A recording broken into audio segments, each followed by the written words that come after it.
I come from Rainforest Foundation in Norway, and I am one of two co-moderators of this session. The other one is Jan-Gisbert, the famous host of a fantastic dinner yesterday and a true activist.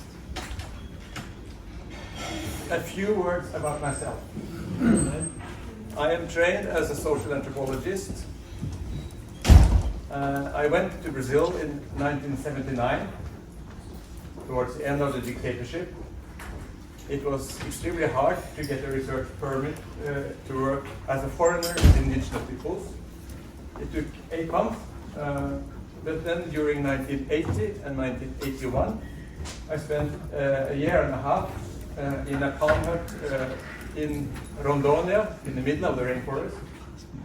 I went there because I wanted to really study or find out if indigenous peoples in Brazil, there are many, in terms of tribes. Maybe 220 different indigenous peoples, more than 200 languages, populations of almost all of them below 1,000. Most of them with their own language. An enormous cultural, linguistic diversity. Surrounded by a growing economy, a huge country, can they survive? That was my question. I had no interest in tropical rainforest, but I ended up living in it for a year and a half, and I discovered its unique opportunities, and it became sort of decisive for the rest of our life. I'm not a scientist. I had no patience to wait for things to happen and then study what happened. I wanted to influence what happened and make change, not study change. So this session is called the Green Liver session. We have had a fantastic journey here about knowledge, about the importance of science. I mean, so much more we know now than in 1990 or 20 years ago. It's just amazing. It has been so inspirational. But we know that things must change. And the essence of change has to do with politics and economy. Without changes in politics and without changes in the economy, we are doomed. So this session will explore some aspects of how to make society, governments, businesses, investors change their mindset and invest in protection, in wilderness, in ecosystem services, to change the logic of the system. So as I said, we will have myself first, then Jan-Gisbert will come with his presentation, then Hylton, and then we will have a panel. And Jan-Gisbert and I will co-moderate this session. But I will start with a special story about how Norway became a leader in investing in rainforest protection. I mean, now we are approaching maybe more than 5.5 million, and when this decision was taken that I'm talking about, we were less than 5 million people in Norway.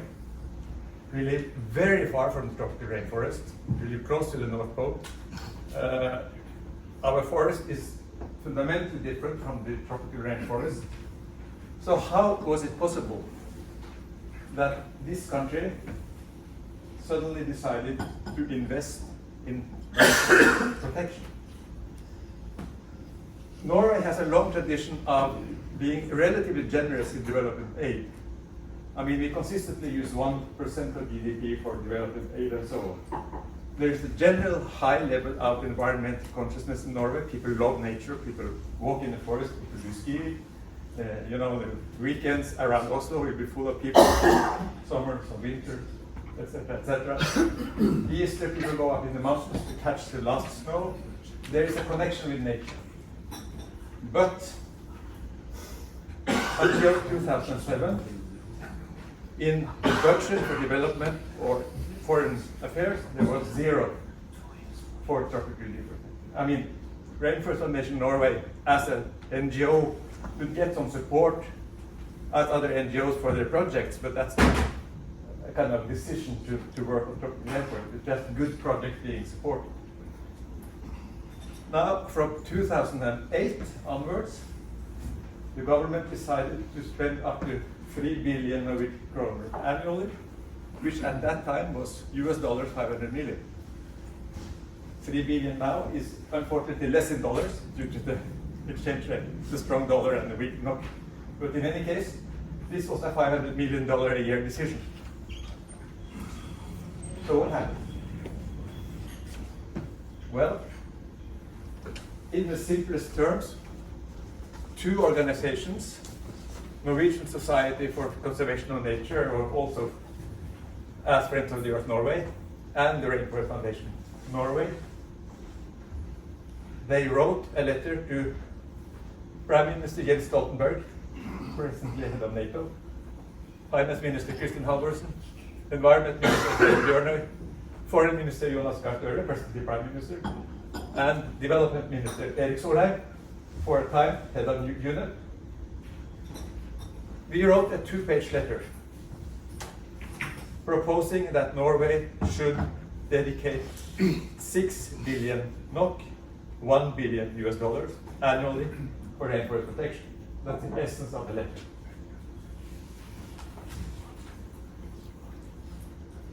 And that triggered an extremely rapid response.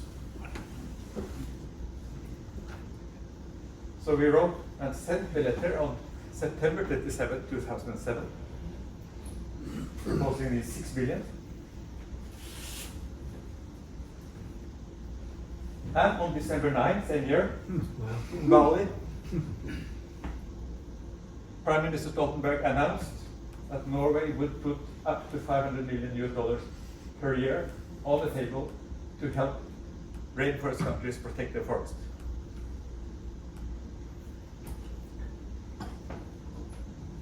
That announcement was fantastic. In Bali, that was the first time that forest came back into the climate agenda again. For the Kyoto Agreement, forest was excluded because it was too difficult. So he didn't even forest because, yeah, how can you measure, how can you know, blah, blah, blah. But 2007, it came back in. I remember that when Stoltenberg made this announcement, Lars, who is the head of Norwegian Society for Conservation of Nature. So this was a letter signed by Lars and Lars. That's sort of how it's referred to in political circles in Norway, the Lars and Lars letter. We went to the Eco newspaper, which is what NGOs do during COPs. They make every day a kind of what happened. And we tried to get into the newspaper that Norway would put $500 million on the table for rainforest protection, and they didn't believe us. No, it's not true.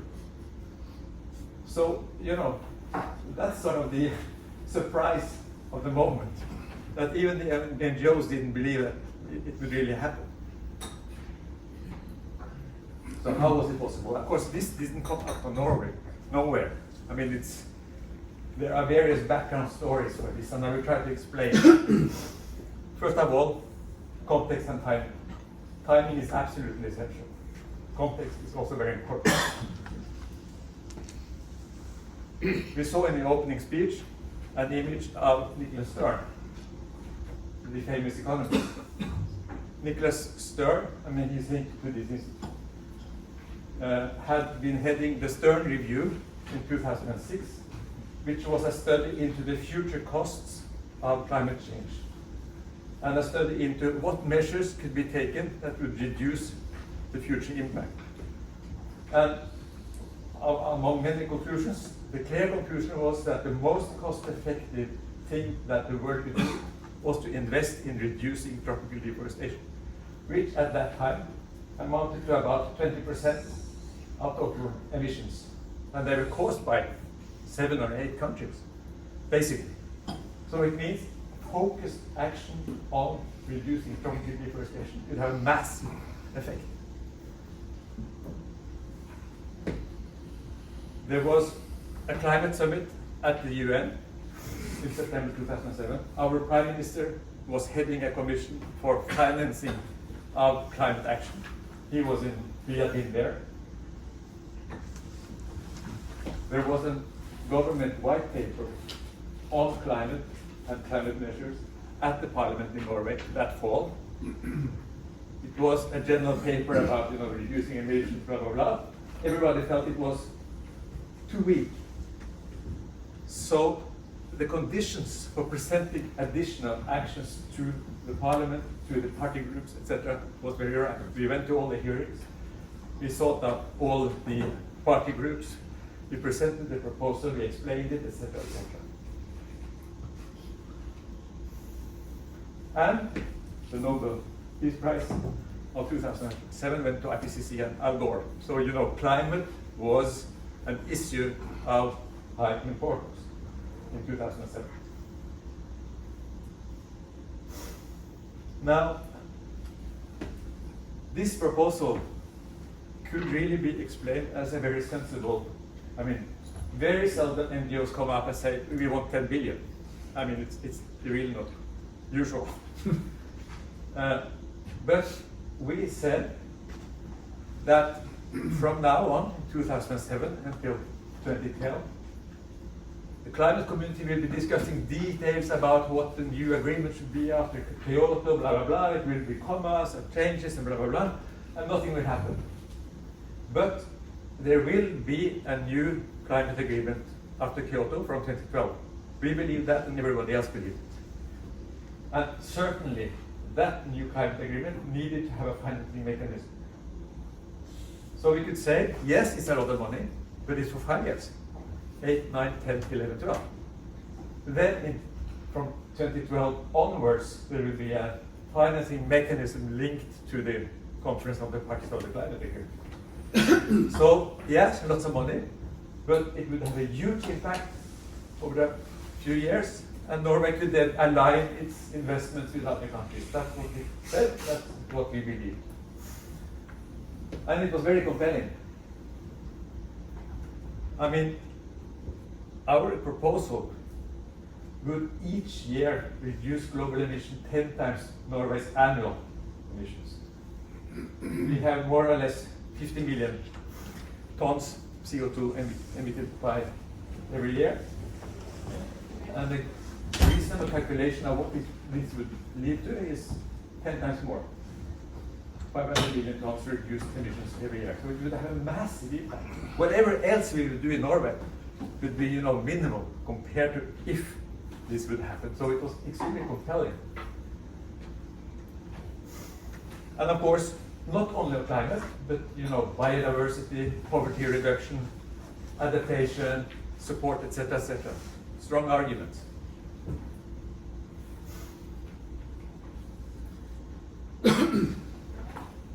We also, because when they sort of got tempted by the idea, politicians were asking, yes, but will money really make any difference? How will you spend the money? These countries are corrupt, blah, blah, blah, blah, blah.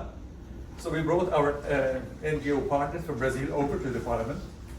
In Brazil, there had been a proposal for a zero deforestation pact developed by NGOs, Greenpeace, ESA, others, with famous economists doing the calculus, showing that with 3 billion reais per year in 7 years, you could reduce deforestation in Amazon to zero.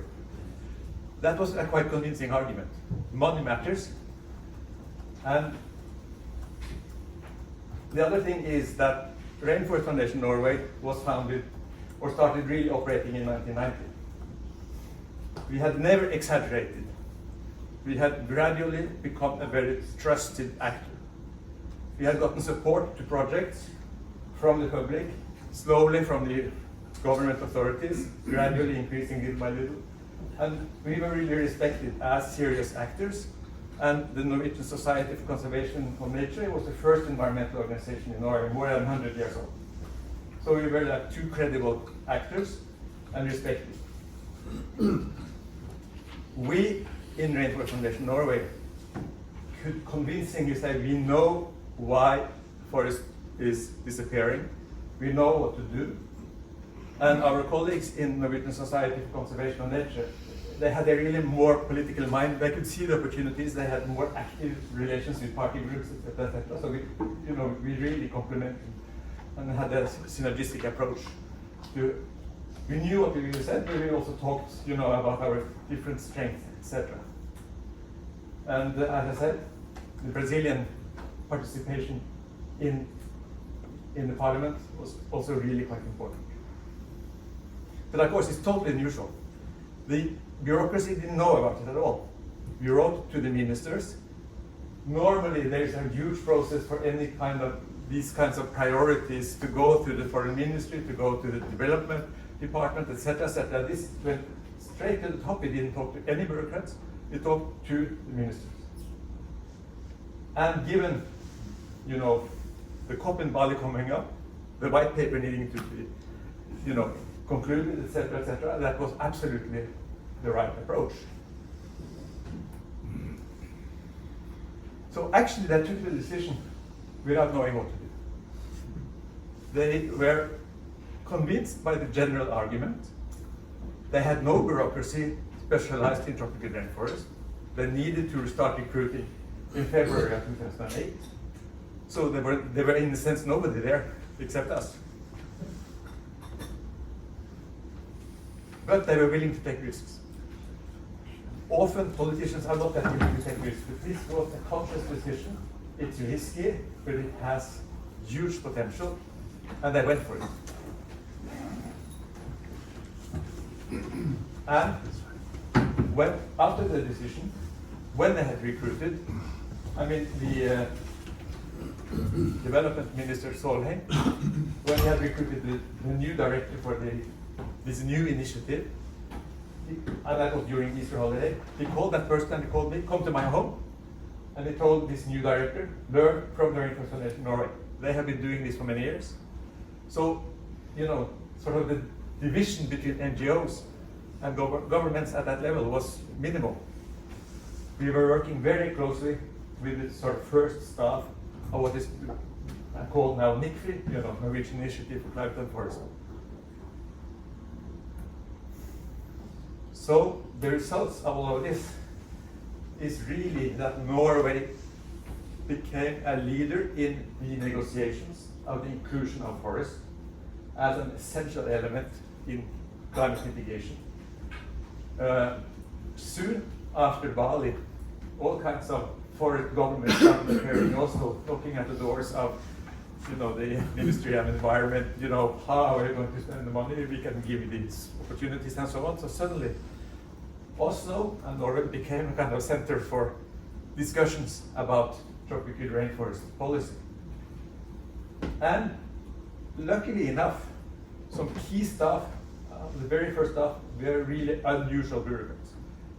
They were audacious, risk-taking, innovative. They really took chances. And I wanted from the start to use multiple channels. So one of the elements of this initiative has been bilateral agreements between Norway and Brazil, Norway and Peru, Norway and Indonesia, and so on and so forth. More than 10 bilateral agreements, which gradually also became trilateral and quadrilateral in the sense that some were Norway, Germany, Colombia, and so on and so forth. Now even the US came in on one of them, etc., etc. But it started really as bilateral agreements. And of course, the first big one was with Brazil. Exactly because Brazil had already shown a willingness through Marina Silva to reduce deforestation drastically, had already achieved massive reduction. So in April of 2008, which was very, very early, they signed a $1 billion agreement between Norway and Brazil. That Norway would put up to $1 billion in the Amazon Fund based on results in reducing deforestation. And the results continued to be good for a long time. more than $1 billion was actually paid by Norway. Norway made a similar agreement with Indonesia, $1 billion. But the processes in Indonesia were much more complicated, much more opposition, much slower. So only very recently can Norway actually start paying based on the results.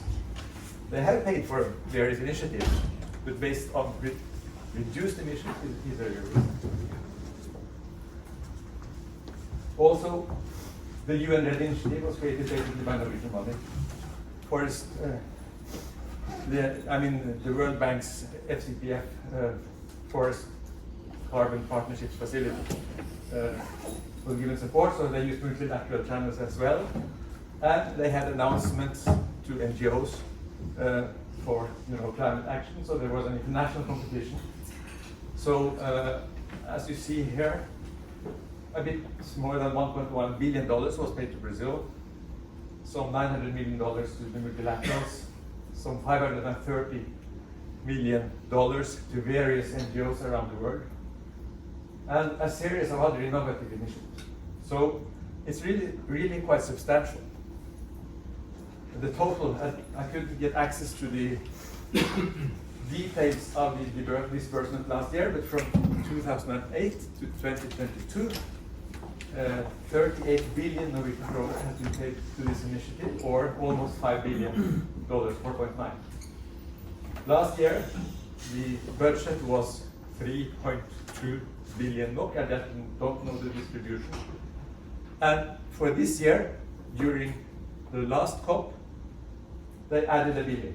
So for 2024, the public budget is 4 billion NOK, or more or less 400 million US dollars because of the expensive dollar and the weak NOK. Okay, so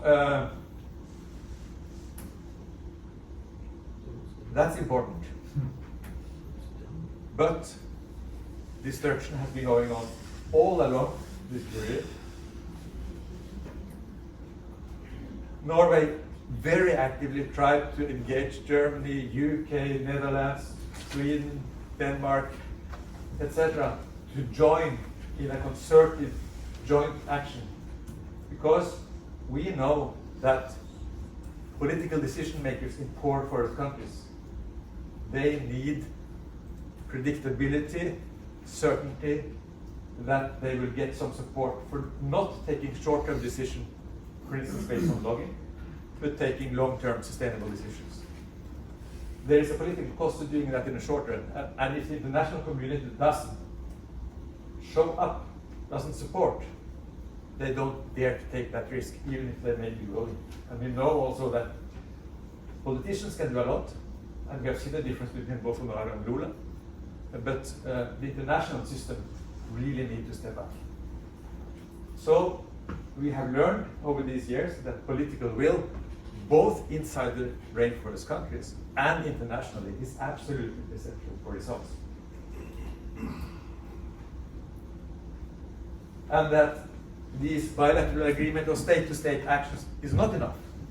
You need all those other channels. You need strong civil society. You need innovative business approaches, etc., etc. So this is why Rainforest Foundation Norway continues to consistently work with long-term partnerships with indigenous, environmental, rights-based organizations inside the core rainforest countries.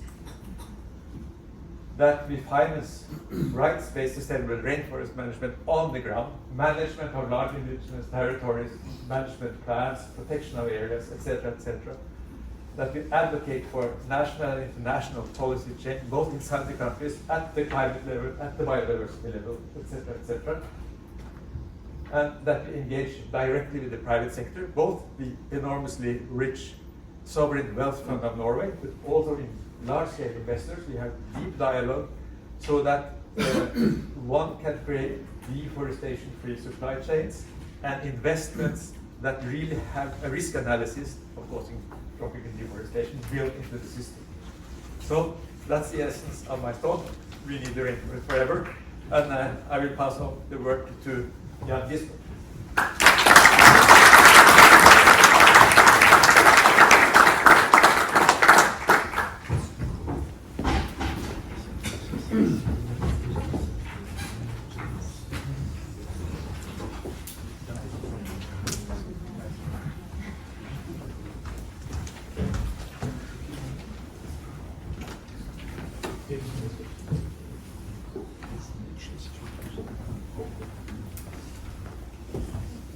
was an American president, you might remember, who beat his competitor by this little sentence saying, "It's the economy, stupid."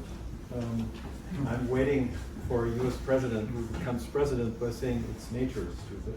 And I would like to talk a little bit on how that might be possible. And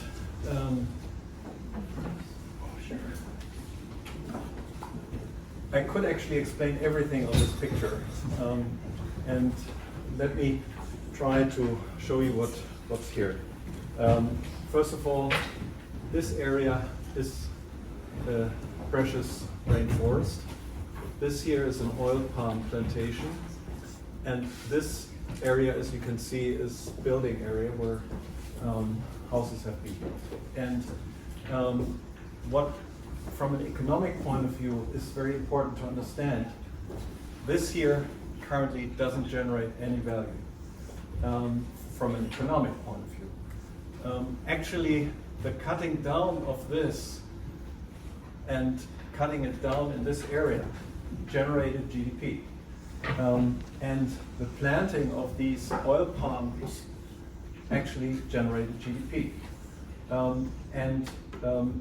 That shows you that the generation of this GDP has actually created something that, from our point of view, is much more efficient because it produces palm oil, which we are using a lot in the world.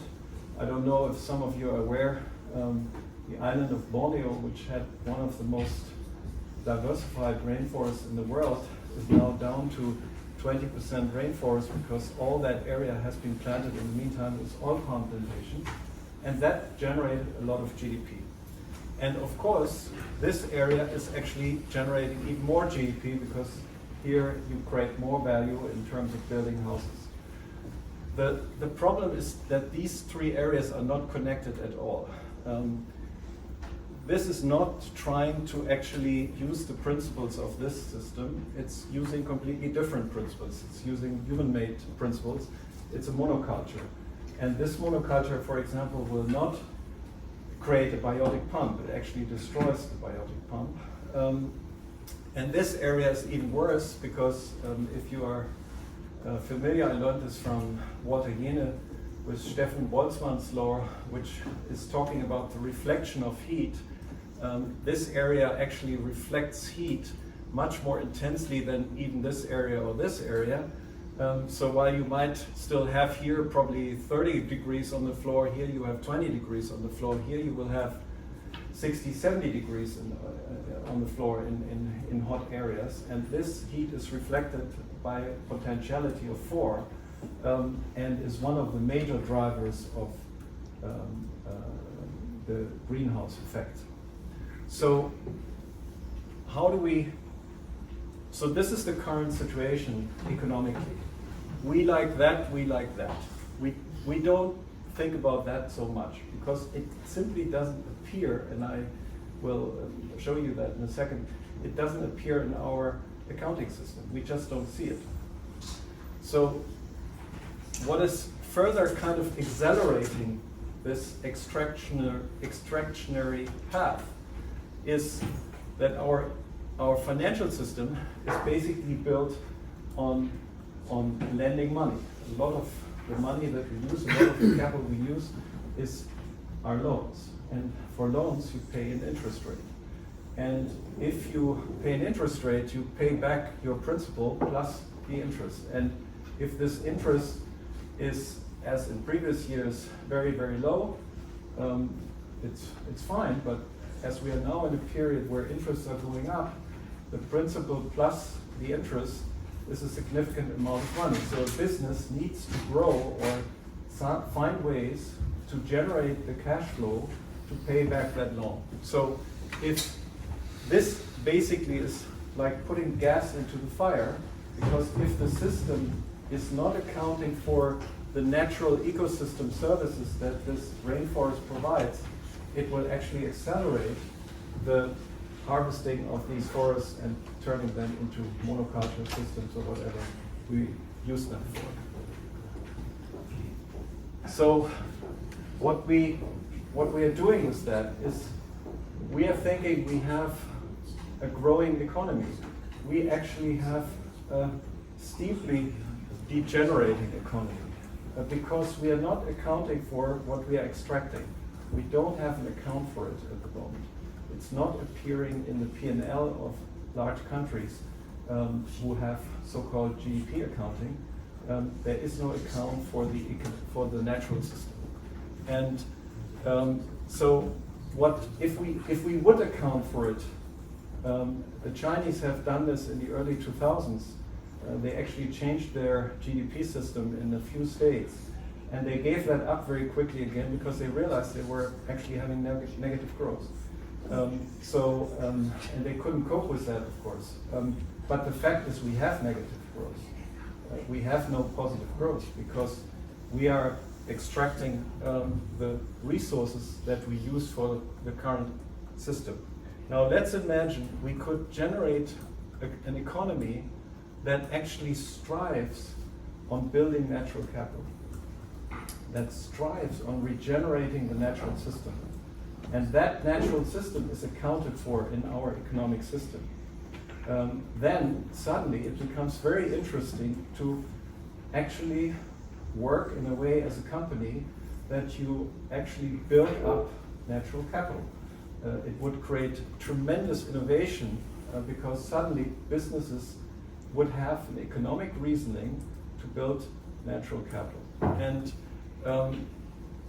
on this chart you see here this kind of border between the degenerating system and the regenerative system, and that's called sustainability.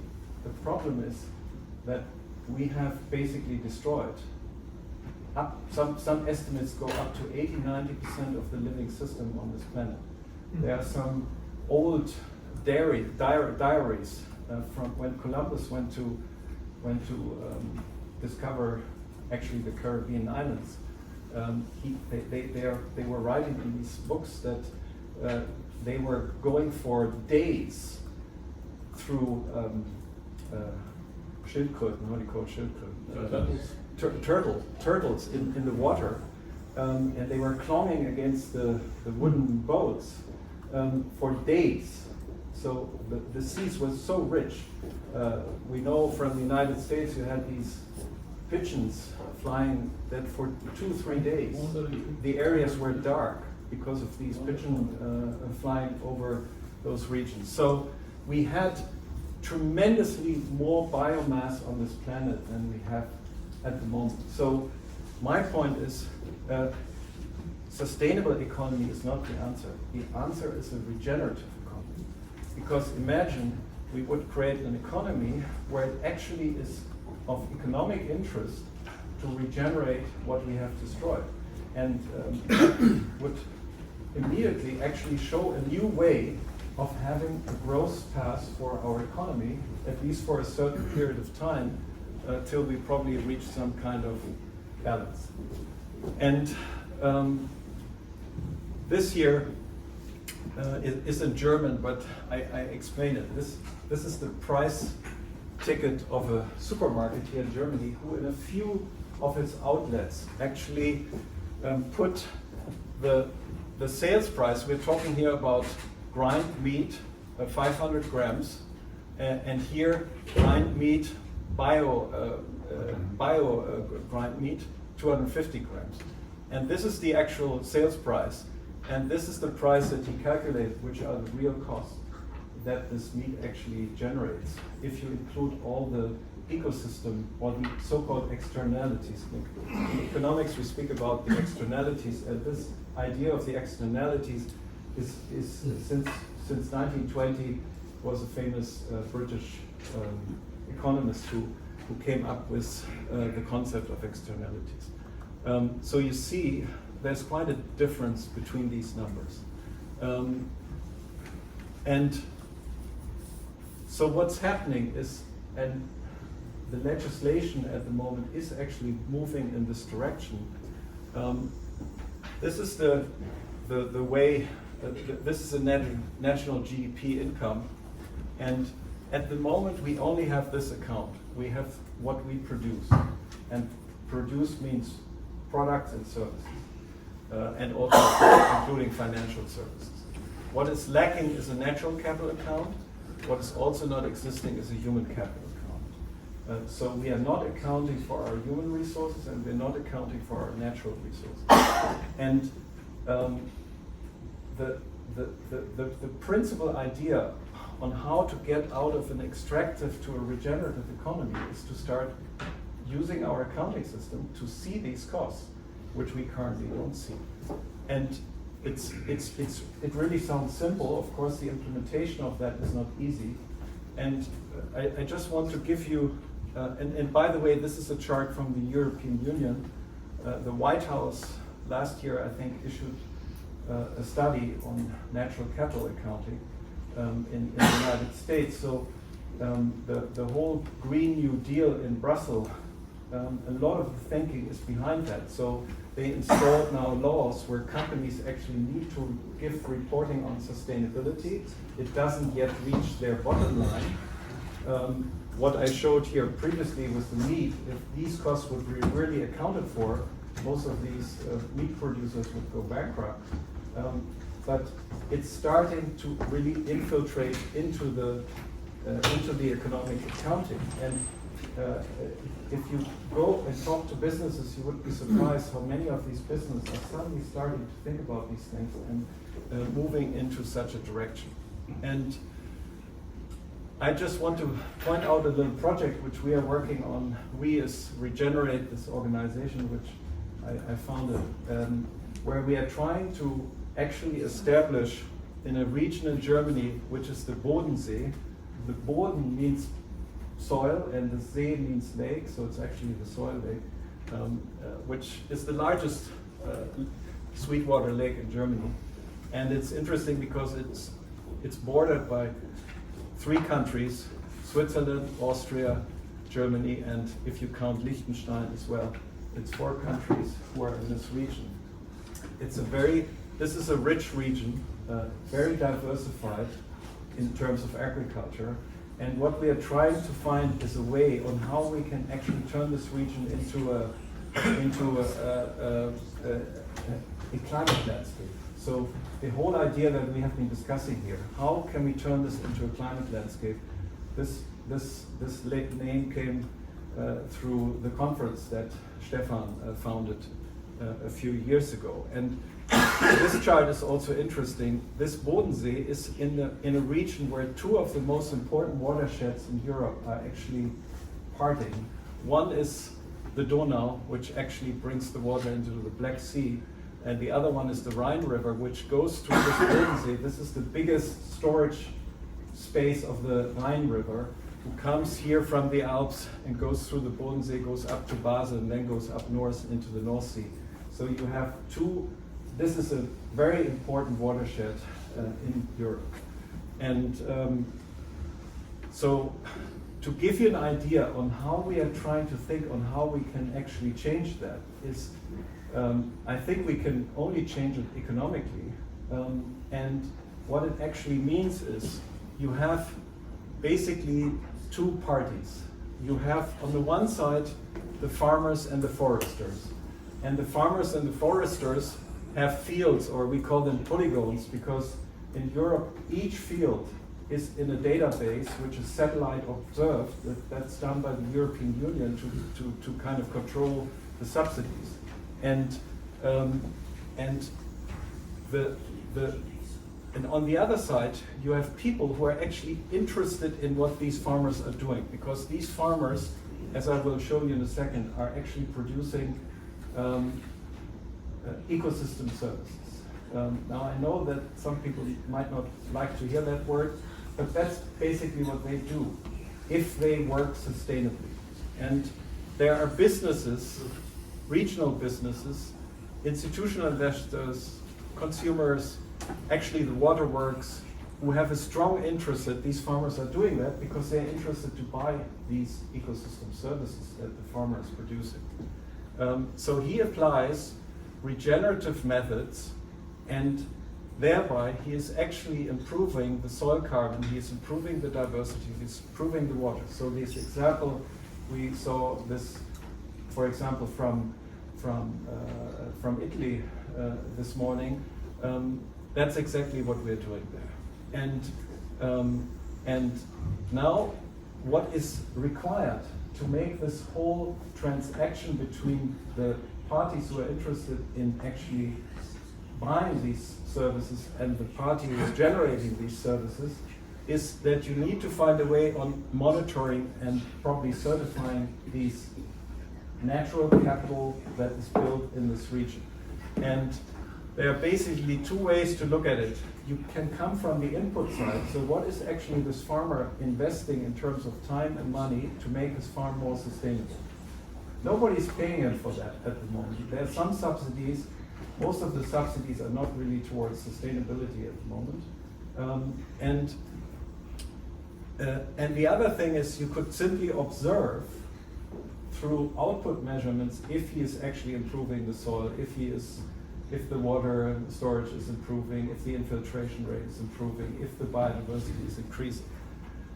We are actually looking at an approach where we are using two startups, one which is coming from this end and one which is coming from that end, and try to bring them together at the moment so that we have the capacity to monitor this on a polygon level. So you can actually, if you're an investor here, you can actually pass the field that you invested in and see what's happening in this field.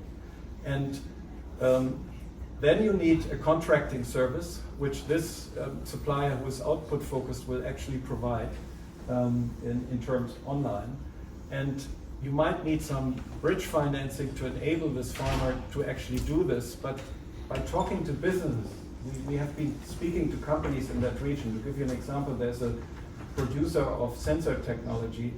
It's a 1.4 billion company. It's a typical German Mittelstand company. The only two questions he had is, how do I get the certificate? Can I activate it in my balance sheet? And he was not interested in the price. He just wants to invest his money. And the interesting thing is he likes the idea to do it regionally. And I think what's really specific about our project is that we're focusing on the region. Because if you are Antje von Dewitz, who is the head of a company called VD, who is a business who is basically the German Patagonia, she is a big speaker of sustainability in Germany.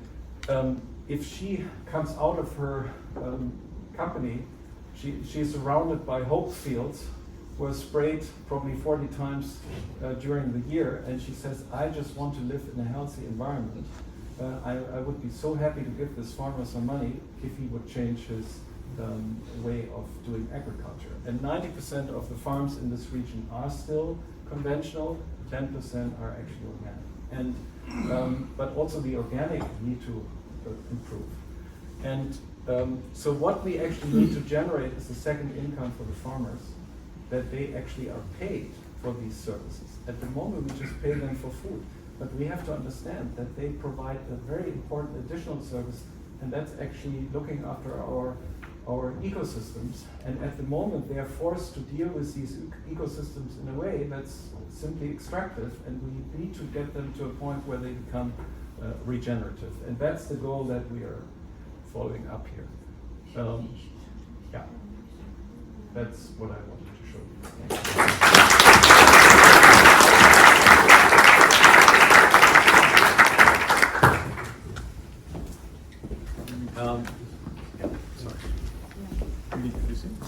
No, sorry. Don't worry, I can do it. Yeah. Hylton is part of our team of three, and he will tell you his story. He is.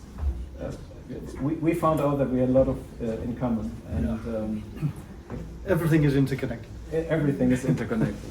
Thank you.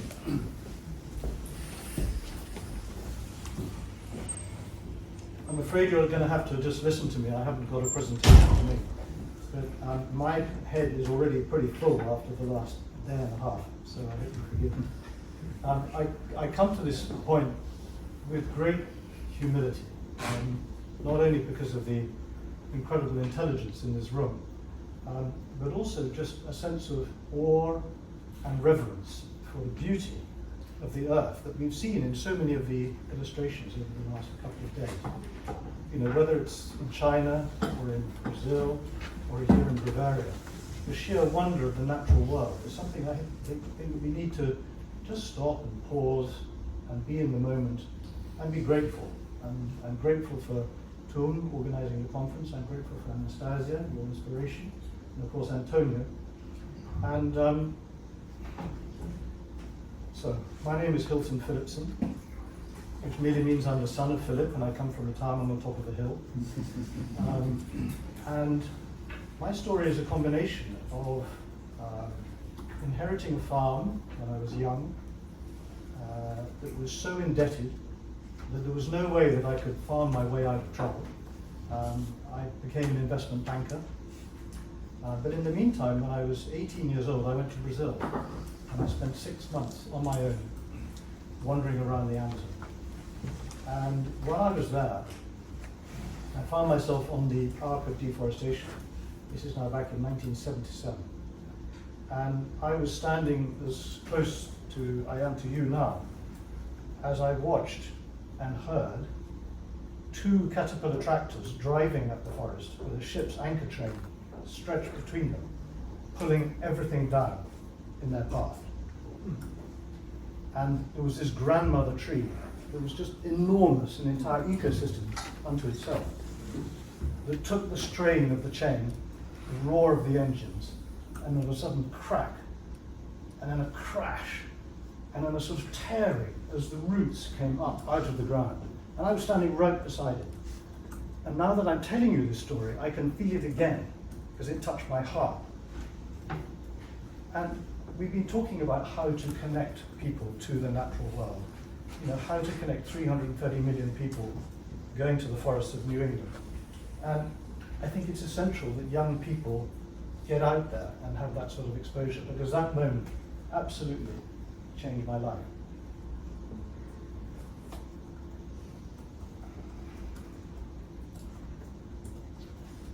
Another reason for humility in front of the awe of the natural, the humility in front of this audience, but also the wonders of the natural world, is that I'm not a scientist, I'm a student of history, so I see things from a historical sort of perspective.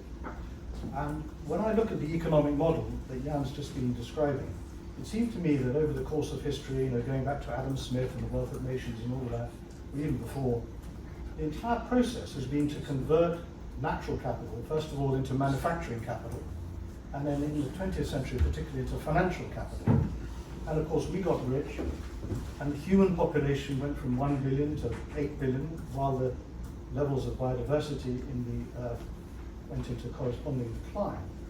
But all of that prosperity came at a tremendous cost. And according to the WWF Worldwide Fund Living Planet Index, it was a crossover point which occurred in about 1970, when the Earth was no longer able to replenish what we as a species were extracting on an annual basis. And it therefore seemed to me that, and now they calculate that we need 1.6 planets to provide the goods and services that we are extracting, which obviously we don't have, not even Elon Musk is going to make that colony on the moon in time. And some of you might have heard the question I asked yesterday about this, the timing of all of this that we've been hearing about. And you know, is this decade absolutely vital? It's maybe by not by coincidence, but this very morning, the executive director of the UNFCCC went out, and it's on the sort of front page of the Times of London, saying we have 2 years to save the planet. And it seems to me that we actually do have the resources to do things if we could summon the political will to do it. But from 1970 on, it strikes me that anything that added to the store of CO2 in the atmosphere should be sort of taxed, and anything that stored and sequestered it should be rewarded. It's pretty simple. I mean, it's you reward the good and you penalize the bad. And a lot of it boils down to political decisions. We've been hearing about what Marina Silva has achieved in Brazil. One of the most obvious cases is also Costa Rica, you know, where Oscar Arias decided to get rid of the army and spend the money instead on education and environment. And the problem is that the regulation is on a national basis. Sometimes some of the best regulation, of course, has come from the EU, and that is a driver of change, and it's a creation also of markets. And listening to Lars's presentation took me back to heady days of 2006-7, when I thought that everything I was telling you about the sort of relative values changing from 1970 onwards was suddenly going to get crystallized, possibly through this mechanism called RED+, the reduction of emissions from deforestation and degradation, plus value that was going to be attributed to the intact forest, in other words, the backcountry, which hadn't yet been touched. And partly on the basis of that, I went out and formed an entirely private sector company called Canopy Capital. And we acquired the rights to the ecosystem services of 360,000 hectares, 1 million acres of pristine forest in Guyana, on the supposition that we were going to end up by being paid about the lowest price in the market at that time, which was about $5 a ton. And we were going to just merely charge 1 ton of additional sequestration of CO2 per hectare. So we were going to generate $1.8 million, and 1/3 was going to go to the local communities for health and education, 1/3 to the government in Georgetown, and 1/3 was going to come back to this private sector business. And my investors, some of whom are very sort of uber well connected, we're going to go out to dinner and say, hey guys, I'm making money out of keeping the forest standing, not by cutting it down. And then the idea was we were going to give the file to Goldman Sachs and roll it out across the world. And the sad truth was that we fell down principally on something called additionality. And because there was no immediate threat to the forest, there was no departure from business as usual, we were unable, under any then existing mechanism, to generate any carbon credits. So that forest, in terms of carbon markets, was actually deemed to be without value. And I had a big bone I wanted to pick with one of our speakers yesterday about cryptocurrency, which seems to me to epitomize everything that's gone wrong with our world. Because cryptocurrency doesn't feed anybody, doesn't clothe anybody, doesn't house anybody. It has absolutely no intrinsic value whatsoever, but it has price. Whereas the forest that we've been looking at over these last couple of days is full of life. It is essential to life, but it doesn't have a price. And therefore, it seems to me pretty obvious that I would cut down that tree myself if that was the only way I could feed my family. And that is what the world economy, that's the message that Pedro and Paulo, or whoever they are on the edge of the forest, that's the message that the world economy is sending to them, which is, please, cut down that tree, send me more palm oil from Boillot, more beef, more soy, and don't worry about those trees, they're just standing in the way. And something has got to change, and it's got to change pretty big and pretty fast to actually turn those trends, basic underlying truth. I think there's a very interesting proposal that's coming out of Brazil right now. It was presented at Doha by somebody who many of you will know called Tasso Azevedo, and I think it's called the Forest Forever Fund. And under that mechanism, the idea would be that tropical forested countries would be paid $30 per hectare per annum, minus 100 times that figure, so minus $3,000 per hectare that they lost. So that introduces for the first time the basics that you need to effect change, which is a carrot, which is more money, and a stick, which is less money. And if you could introduce that to some new system, I think that there is a chance of actually effecting change. Now, he estimates that that is going to cost $250 billion a year to implement. Now, that sounds like an awful lot of money. But you compare that, for example, to the American defense budget, which is more than 3 times that.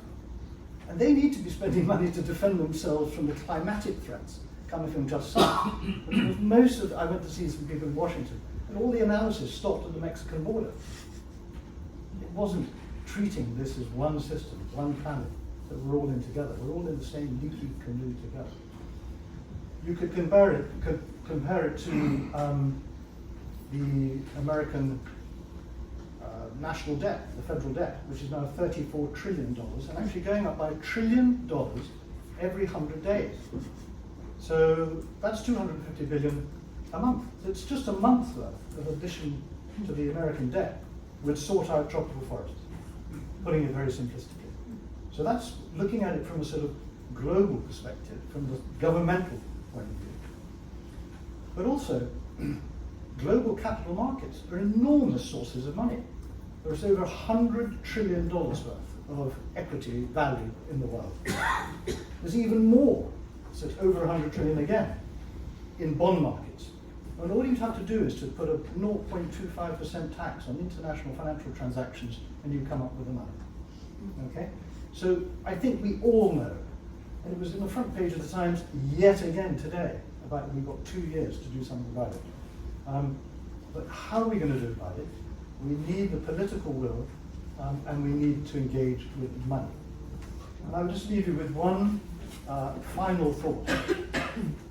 So I did ask a question yesterday about whether this completely arbitrary number of 450 parts per million in the atmosphere of CO2 is helpful.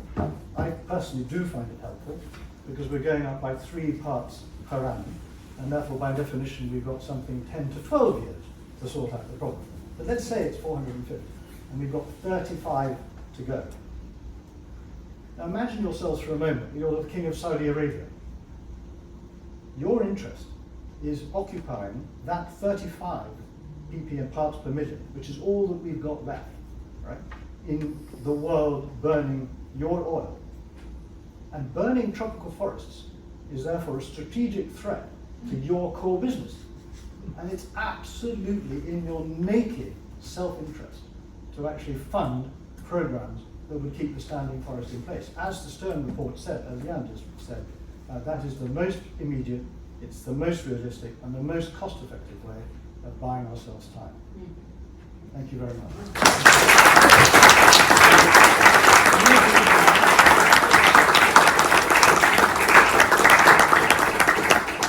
May I ask our 2 gentlemen, the panelists, Felix and Laurent, to join us now?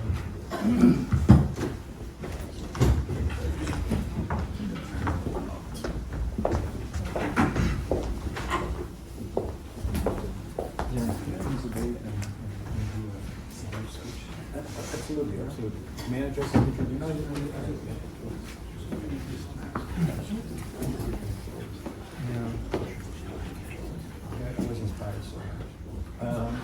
Let me inspire, let me introduce, I'm sorry, let me introduce our 2 panelists. Laurent is the CEO of Moet Hennessy. It's part of the LVMH group from France. It's the biggest player in the luxury industry. And Laurent is overlooking all those products that come from the earth. And he is creating the most wonderful products in his company. I hope everyone had a chance to drink some of his champagnes, some of his wines, or a glass of cognac.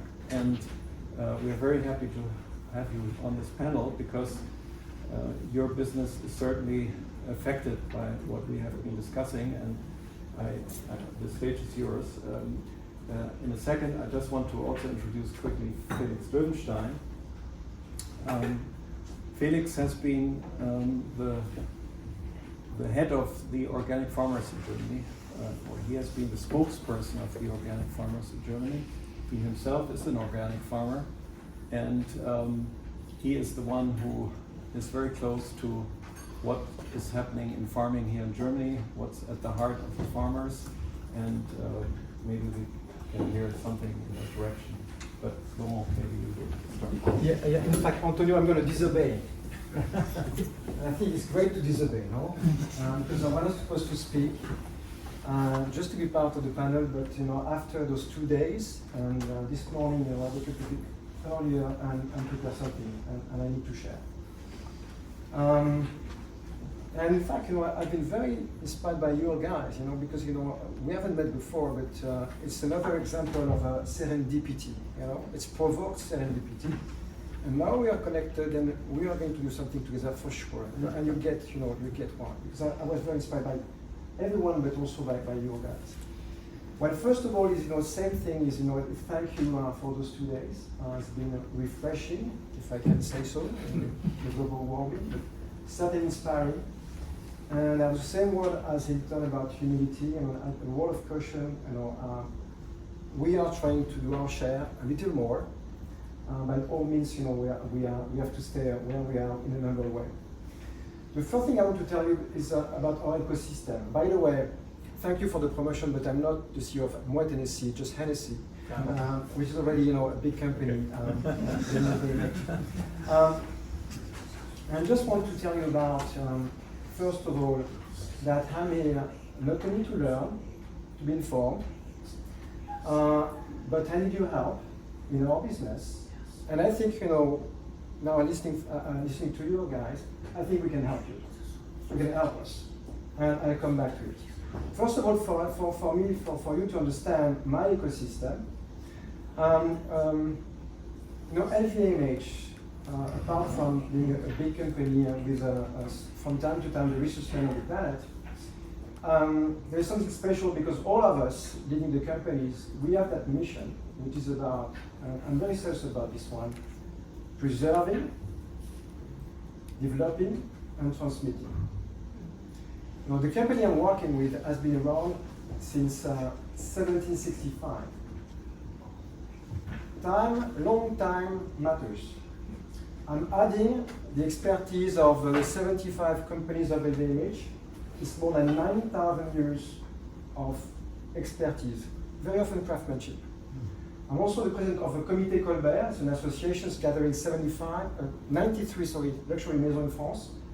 Altogether, 18,000 years of savoir-faire. So time matters. As you said also, Jan, we are very dependent on the planet, on nature. And without nature, no way we can have those cosmetic creams, those champagne, those cognac, and even more. So the way we approach it now about sustainability is simply because it's about survival for us. I dare to say that we start to be selfish. And then we do more because we understand we have to be generous for the sake of the global interest.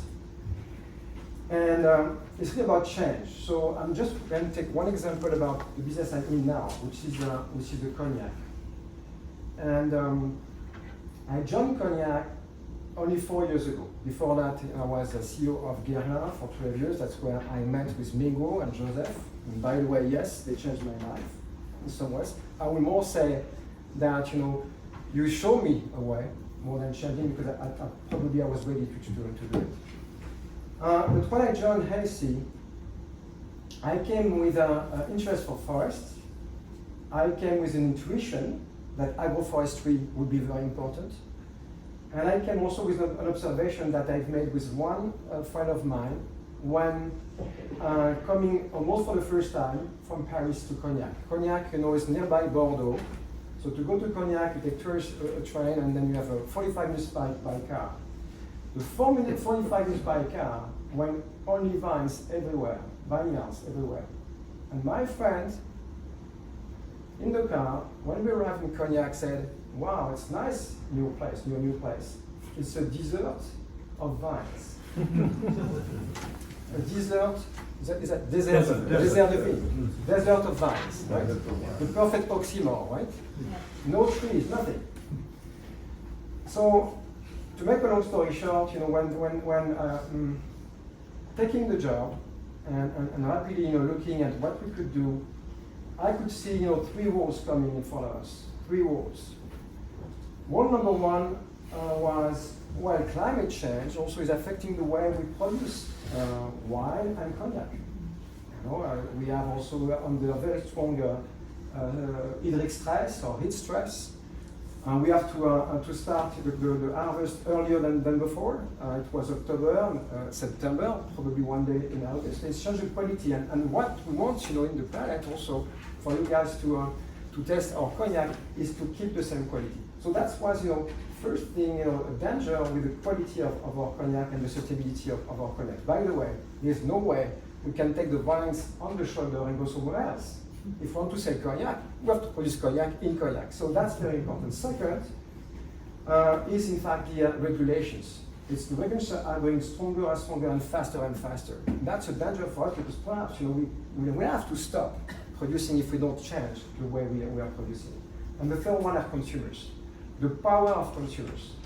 They can say one day, I'm not, I'm drinking your wine or your champagne or your cognac because how did you do it? What's your process? And it's happening in some countries when we are also having questions from our consumers.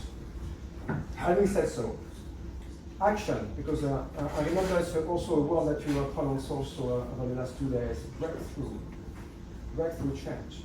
But I think the change has to be at 3 levels. One is local, one is regional, and one is worldwide.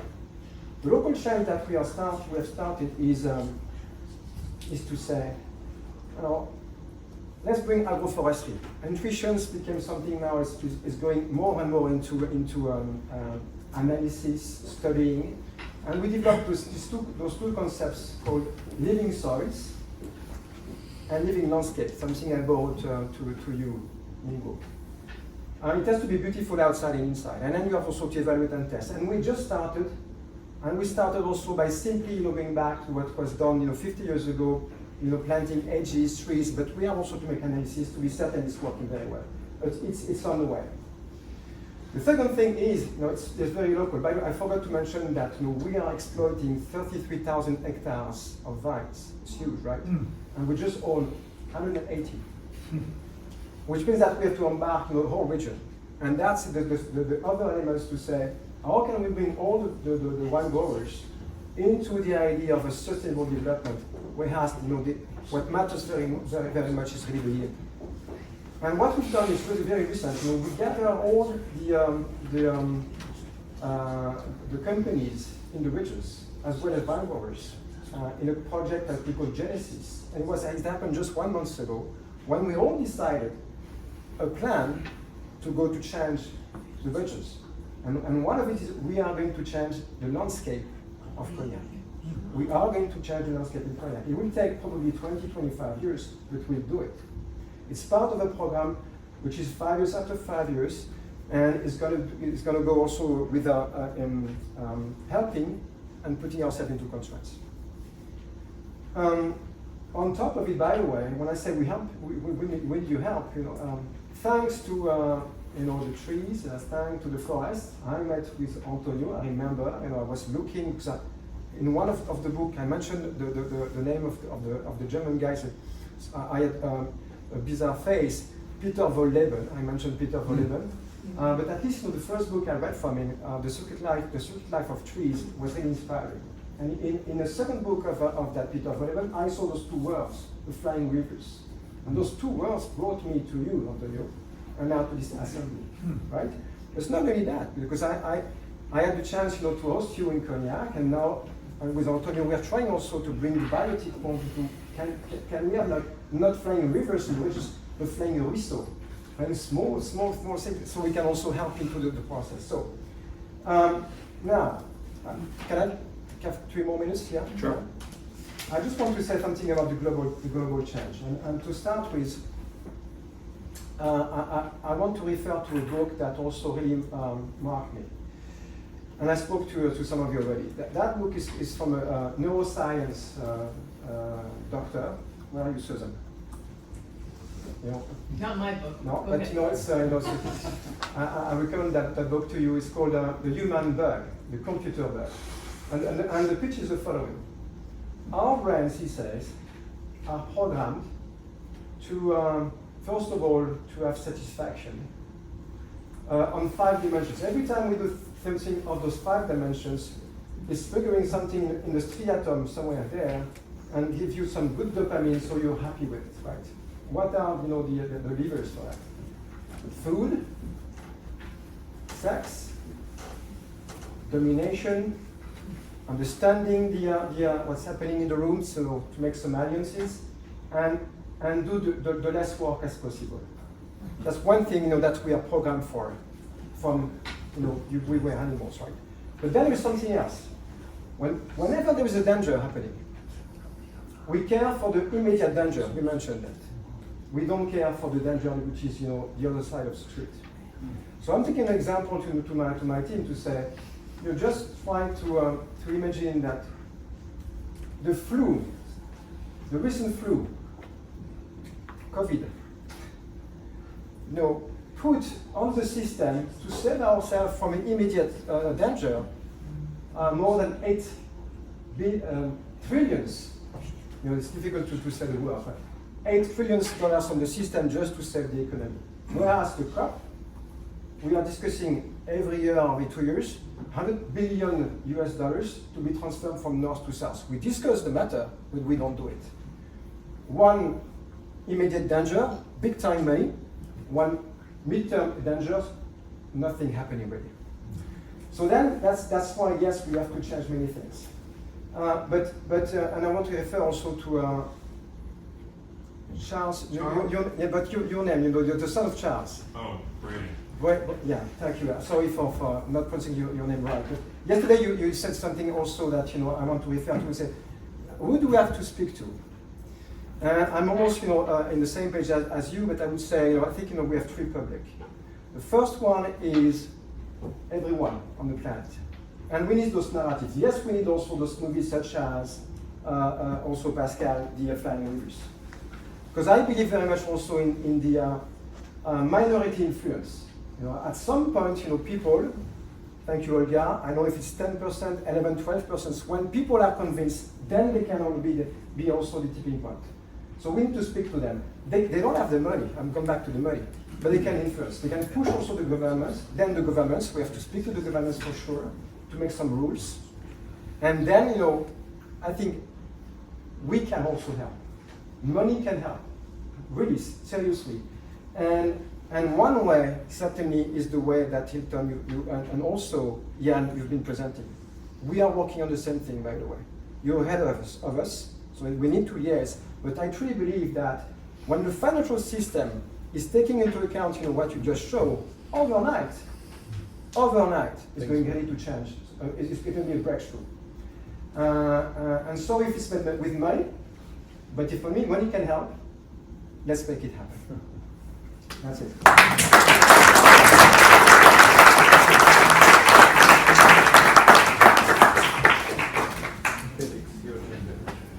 Yes, I try to be short, but I'm not sure if I will succeed. This is about change and how to bring about change. And I've been, as Jan said, working for decades to bring about change in agriculture in Germany, to make our agriculture more sustainable, to more organic, more in unity with nature. And we didn't succeed very much. And I guess you all saw these protesting farmers in the last month. The German farmers are very, very proud that they were at the beginning of it. It never happened before. Now because they always ended the French. Yeah. But now they were initially it was because the German government in November decided to cut tax subsidies on diesel. And it's the most silly thing you can do is to do tax cruelties to farmers in November, because then they have time to climb their tractors and go to Berlin. If they had done it in March, no problem would have. But then it spilled over to other countries, even to India. And the very shocking thing is that they succeeded to really reverse European policy on environment. The European Green Deal, which was a very ambitious program, is cut down really badly, and in the end because of these farmers' protests. And it doesn't help us to see that most of the problems these farmers have are due to the fact that the farmers' associations have kept change to happen for decades, and as every change that is has to happen becomes more painful the later you do the change. This is true for the agricultural policy of the European Union. It's true for the regulation for fertilizing and all these things farmers hate. Doesn't help. That's how the situation is, and it makes us understand that it is very, very difficult to bring about change against or without those who have to do it in practice. So the interesting question is now how can you bring them into the boat? Of course, they have to do a lot before that can be possible. The first thing they have to do is they have to admit that there are problems out there. Because if you have people there who say there is no problem, water, no problem, biodiversity, no, I have more mosquitoes than ever, and I had heard one farmer say we have enough weeds. So of course they have to bring that, but I have gone through a very, very thrilling experience in 2020 and 2021. Our chancellor, it was Ms. Merkel by then, she had asked 20 heads of associations, from farmers to food industry to environmental associations, consumer protection, to get together and to talk about how we could figure the future of agriculture. And it's really amazing that after 9 years of intensive work, we came up with a report that is really, I mean, given the fact that there was so broad interest, it is really substantial. And by the way, it's available in English, and I recommend to read that because it's impressing. The next question is what policy makes out of that, but yeah. But it taught me one thing. You can sit around a table with people who have very, very different interests, and if you agree not to speak on the measurements to be taken the next years, but to speak on where would we like to be together in 10 years, in 20 years, things become much easier. Because all of a sudden you realize that the guy of the chemical industry and me, the organic farmer, have about the same picture of where we should be in 20 years. And as soon as you have agreed on that, you can try to figure out how can we get there. Who has to bring what contribution, what money, but also who has what role in that transformation. And then things get much easier. As if you do what we did for decades, fighting about the immediate political measures, everybody tries to keep its interest and to keep away the interests of the other, to see where you can get. And given the fact, and you just mentioned that with the example of cognac, if you consider that all the solutions we have to find, or most of the solutions we have to find in the future, will not be feasible on the individual field, but on regional level. Let's talk about peatland, which we have to wetten again, forestry, climate, water. All this takes much more than one farmer to find the solution.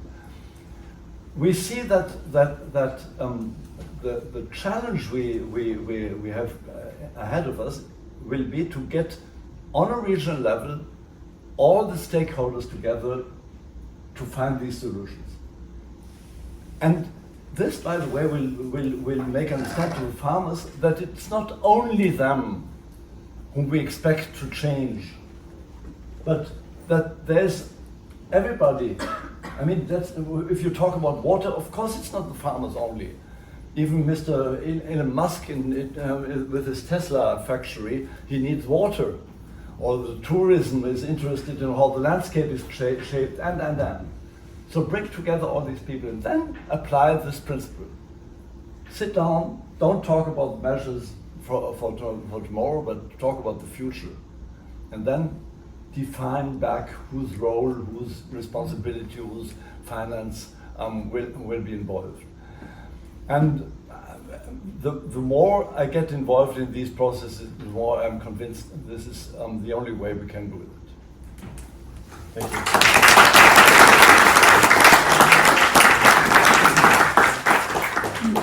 Please. Hi, Rachel.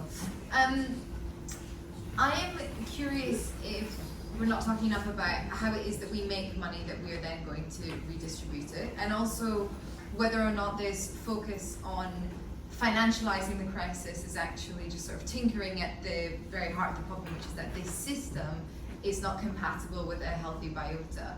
We've seen, for example, that there are 2 climate funds that were launched at COP. One of them was meant to be 100 billion paid in every year. That was about 10 years ago. So far, 80 billion has been paid in. So people are not paying up when they say they are. The other problem is that a lot of this money, which is being sort of repatriated, is then causing harm in the ecosystems in which they're sort of injected into, like carbon credits and biodiversity credits, and having an incredible harm on indigenous communities and on local biodiversity rates and levels. And so it's almost as if the financialization of the natural world, which I think is kind of one way of looking at how we got here, continuing that is just not compatible with where we need to get to go. And it's all very well for the global north to say, you know, well, we're going to repatriate some money in order to help people, whether it's developing nations or protecting ecosystem services and all this kind of thing. But how are we making that money that is being repatriated? Because if it's through continuing extractive industrial practices or exploitative business practices, then essentially we're not actually solving the heart of the problem, and we are running out of time. This is a crisis. This is many kinds of crisis actually. Times are urgent. We need to slow down rather than speed up. There's also just one last thing. There's also a one-for-one correlation between our energy output and our GDP, and also our material output, which means we cannot decouple our economies from our industrial processes, essentially. So whatever we continue to do, we're relying on doing more in order to solve the problem. So far, from the studies, it looks like whatever direction the focus is on doing more, it's only doing more harm. Okay. Can I say something? Please. I have been thinking a lot about this whole notion of, is it really right to introduce an additional capital category? Is it right to look at nature as a capital? I understand your question, but I think it has, first of all, I would differentiate. If we need to protect a rainforest, we need to find a way that it financially makes sense for the locals to protect that rainforest, and find a way that they actually have something from that rainforest. I think that's very important. How do we finance that, and through which structures hasn't been really so much my thinking. I'm more coming from the land that we already productively use, the farmland and the forest land, which is productively managed. And my belief is that if you organize it on a regional level, where the community itself is actually going through the process that Felix just pointed out, sit around the table, say what they actually want. You were describing this for the Cognac region with the Genesis program, which is totally in line with what we're thinking about the Lake Constance region. And then have a mechanism where the local entrepreneur, and we have these entrepreneurs who really would like their money to be used for this purpose. To give you an idea, for the Lake Constance region, it's 200,000 and 220,000 inhabitants. In this one district we're looking at, it's 11 billion GDP. We are talking, if we give each farmer 300 euros to add to sustainability and invest in these eco-services like improving his soils, biodiversity, which he can only improve his soils with biodiversity. Per hectare, Yeah. sorry. We're talking about 11 million euros per year. This district has 37,000 hectares of land. So we are really talking, as you said, as someone said, pretty small money to make. Hylton, you were saying that. We're talking not big sums that need to be given to these farmers, but the only resource we have who can actually manage it is the farmers and the foresters, and they need to get some income for it. It doesn't work otherwise, and so we need to find ways to redistribute this money. Sorry. No, just one remark to be added. But of course, as long as we believe that we can destroy our planet with our normal economic activity, and then take the surpluses in corporate responsibility and pay for good projects, we won't solve the problem. That's maybe what you meant, and I totally agree. So we, in the same time we are doing this, we have to make sure that that it is more rentable to do the right thing than to do the wrong thing. Can I just adding to this, because we started the discussion already with Rachel, so I'm keeping on. We'll be connected, Rachel. There is a moment for think tank. There is a moment for do tank. And whatever to do, small step, medium step, as opposed to overnight solving all the problem, I believe is super important. So, and in fact, because I used to be in so many, I would say, roundtable speaking. Apart from this one, I can tell you, I'm not going anymore. The reason is, or if I'm going, it's just to connect with people when we can work after. Because it's a moment of doing, and on my way, I see a lot of people conscious. I see a lot of people conscious but not doing. And every time I meet, your guys, and you are doing your share, and a little more, even step by step, I just embrace it. And it gives me also hope that we can, go even further. You're right to say that, we are going to the wall, but, it's not enough to say that. And even COP, it's just for me, I'm making simplistic here. I don't believe in COP anymore for a long time already. And so it's a matter of, let's do something also for any initiatives of any people to try to do something. And I hope we can, come to the famous tipping point. Because one more thing, you guys, have the chance to be conscious. By the way, the end of the book of Mr. Boillot, for you, Susan, when you're going to read the book, he says the solution is consciousness. Consciousness. But consciousness is still not enough versus what we are programmed. So you are conscious, but we have to force the rest of the world to move on. So some can be conscious, some other have to be pushed. And that's what we are trying with our little, step for sure. But at least, we try to give something. Can I just add? I want to just add my own answer to you, Rachel. Is there's a great saying: if you want to be green, you've got to be in the black. Okay? Otherwise, it's not sustainable. My own experience, when I was off in Brazil or whatever, my agents were running the land in an entirely conventional way. I thought that my job was literally to write out the check and sort out the balance sheet and then job done. And I was going to go out and change the world. But as I got a little bit older, I realized I needed to come back and change myself. But I needed to find a way of transitioning from the conventional, which was all seed, rape, wheat, all seed, rape, wheat. And what was that doing? It's all take and no give. And that's no deal for the natural world. But I had to find some means of actually doing that transition. And I'm really excited to tell you that actually last year I managed to generate the first measured soil carbon credits in the country, in the UK. And who are you selling them to? And I've sold them to a bank, I've sold them to a Scania dealership, I've sold them to a soft drinks company called Dash, and an insurance company called Hylton. So a widespread of people who weren't allowed to use the word offset, and they weren't allowed to use the word net zero. They just had to say, we acknowledge that our activities have an impact, and that's why we're delighted to be supporting this transition and sequestering carbon in the soils in Leicestershire. No other claim whatsoever. So, And that seems to be... I've reported a lot on these kinds of solutions. Okay. Yeah, sorry. Because these types of projects, I'm interested in solutions, and as a matter of fact, I wrote about the Canopy Capital project in 2009 for the New York Times. So, you know, I think, I mean, I want to believe in these projects, but I have seen a lot of them, you know, maybe I write about them and then they don't pan out so well longer term, like you said, what happened in Guyana. And I think, you know, like the idea of ecosystem services or payments for ecosystem services, I totally understand that instinct to bring externalities into the dominant economic system, but fundamentally, the dominant economic system is at odds with sustainability, right? It's about extracting something to the point of economic extinction, really, so where you go to some other stuff. So I think,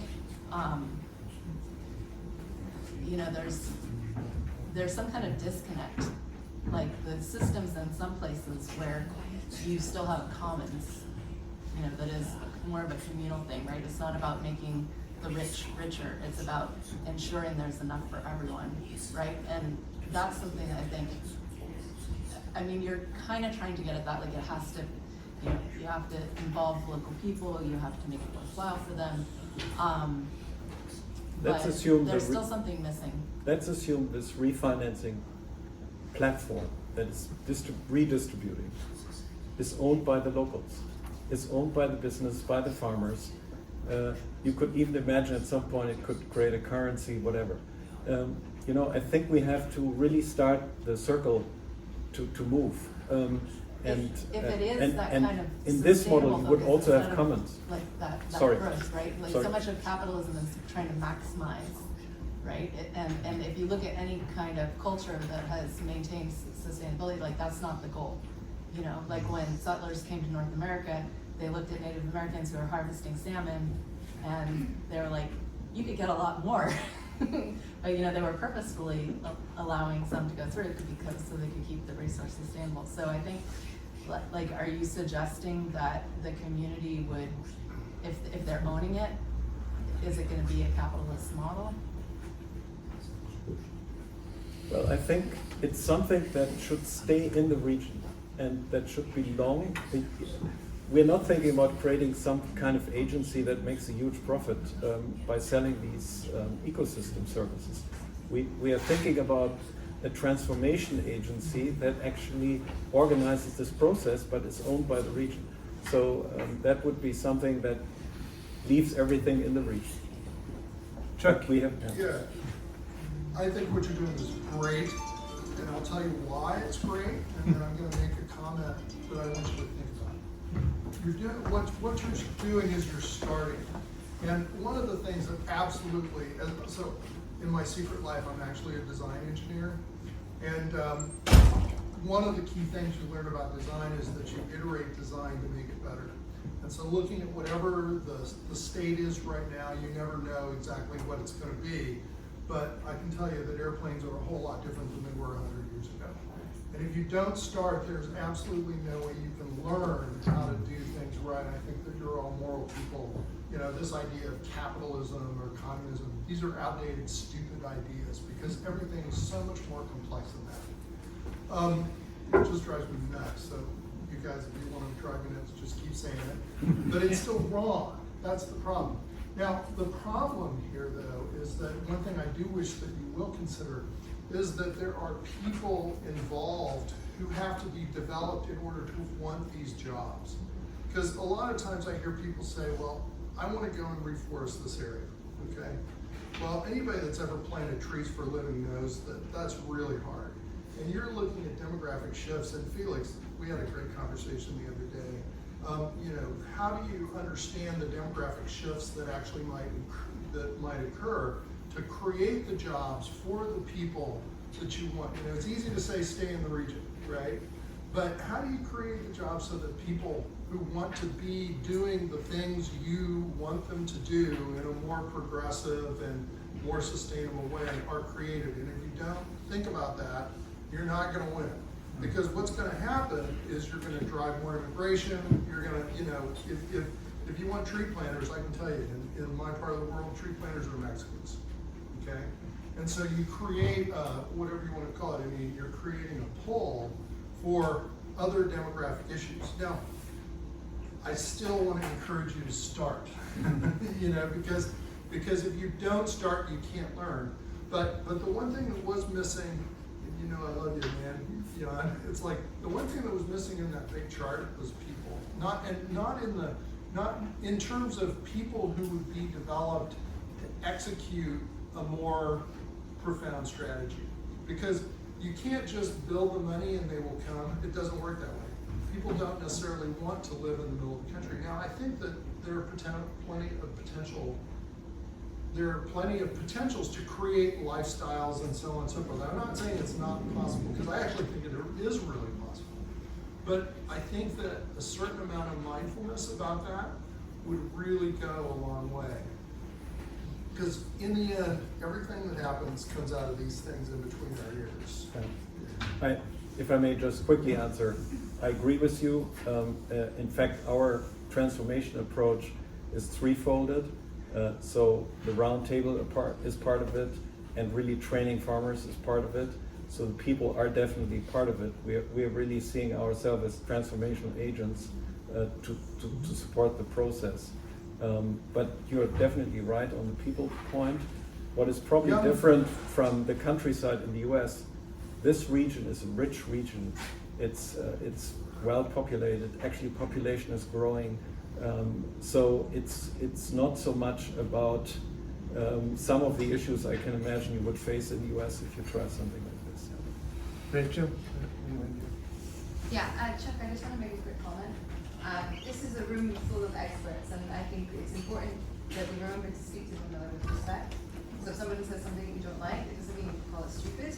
And for the panel, my question would be, if people say you start to implement this and you create ecosystem services and people, populations get involved, I guess the tension that I'm curious in is if you raise people's economic possibilities, which is fantastic and I support that, but to the extent that then industry is challenged, that it challenges industry's bottom line because they cannot get the workers that they want in order to produce the products that they then were looking to create, etc., etc. What then happens? Because I would love to see that happen, and then that generate a new economic system or a new way of us all kind of integrating or interacting with one another. But I think the historical precedent has been that once that happens, industry essentially mobilizes and marshals its troops essentially to ensure that such opportunities are taken away from local populations. That's, we still live in a fundamentally extractivist and exploitative system. May I? Oh, sorry. No, go ahead. No, if you have an answer, go. Well, we are involving local family-owned businesses. You would be surprised how many of these businesses are already working on all these changes, are investing in these changes. First of all, there's regulation in place which you may not underestimate in Europe, which really is pushing these companies to do something. Secondly, a lot of these family-owned businesses have a long-term horizon, and they are thinking on how to preserve their business, and they see these issues as well. So if we start with the land, I always said we have to think the economy from the soil up. If we start with the soil, the rest will follow. I'm convinced about it. We brought business people to regenerative farms. It changed their life. Don't underestimate these pull-on effects that you can create if you start with the land and the soil. Absolutely. I would like to say that this session is about mobilizing resources. This is about changing the system. If any of you have any crazy idea or audacious idea or stupid idea, please come forward with it, because this is the opportunity to really be creative about mobilizing resources. Now I have you on the list, so I will let you speak, but let's try to be focused on what can change and how we can really make the system work. It's not working. Okay, Please. so, so as someone who's written about economics and the disconnect between economics and nature, I've been listening really carefully, and I think one challenge we have is that we've got so many different things, from this group, we've got so many different things happening at once. But listening to what Jan is saying and that evokes for me an interesting model that I've seen really helped in a region, and that is, I don't know if many people know about common land, and that they work they work with 4 returns. So it's the return of capital, return of nature, return of community, and return of inspiration. And in visiting their project in Spain, I could feel it. I could feel the return of inspiration, literally the return of people, young people who had left the area because they felt there was nothing for them. And within that model is also that transformative process of deep listening to the community. What are their aspirations? What are their fears? And how can everyone look at that point where they want to be in 10 years and move there together? So, yeah, I mean, like the range of possibilities of bringing business and ecosystem restoration together is so vast, but the seeds are there. Yes. And to learn from what's worked and anyway, so I'm so Yeah. interested in learning more. Yeah, we are here supposed to disrupt. So we cannot think about how to create jobs. It's no disruption. It's bring people into the factory. So suppose, as you mentioned, that people own the industry. They own their job. So, and how to do this in the context of what we are discussing here, if not to create a new kind of relation with the soil. So families that are empowered to produce much more than our monoculture ever could, and are supported to do that technically, financially, and media-wise, to tell the story. So may we become storytellers. Which stories? Not the doomsday story that we are doomed, because we are. But that's not the story that will avoid us to be in the doomsday. The story that Leon showed today here, and the other one that Philippe showed here today. But we have to promote, and people will ask, but can I imagine the multiplicative potency work of mankind, thinking, I will not wait for the next government. I will apply to be our own regenerative organic farmer producers with no pesticide. And so I think, again, so Anastasia, my compliments for putting together this group here, because I myself working in the green movement since 1974. It's very frustrating to say something over and over and over and never happen. So now we have the opportunity. You have the opportunity. You have the means of promoting this disruption, that is to empower the local people, the person that will produce the raft boats in this sinking ship. And then I also want to say one more thing, but yes, Yeah, so I wanted to say, I like the question, what kind of future do you want? And that was the core question that I asked as part of the interdisciplinary team to write a report for the governor. So the two things were, how do we get back in right relationship, and what kind of a future do we want? And we had all different disciplines. We wrote about farms and forests and partnerships and bioregional sustainability and community lifelines and everything. But we also wrote that we need some room for our natural systems to breathe, like the headwaters and the things that I listed.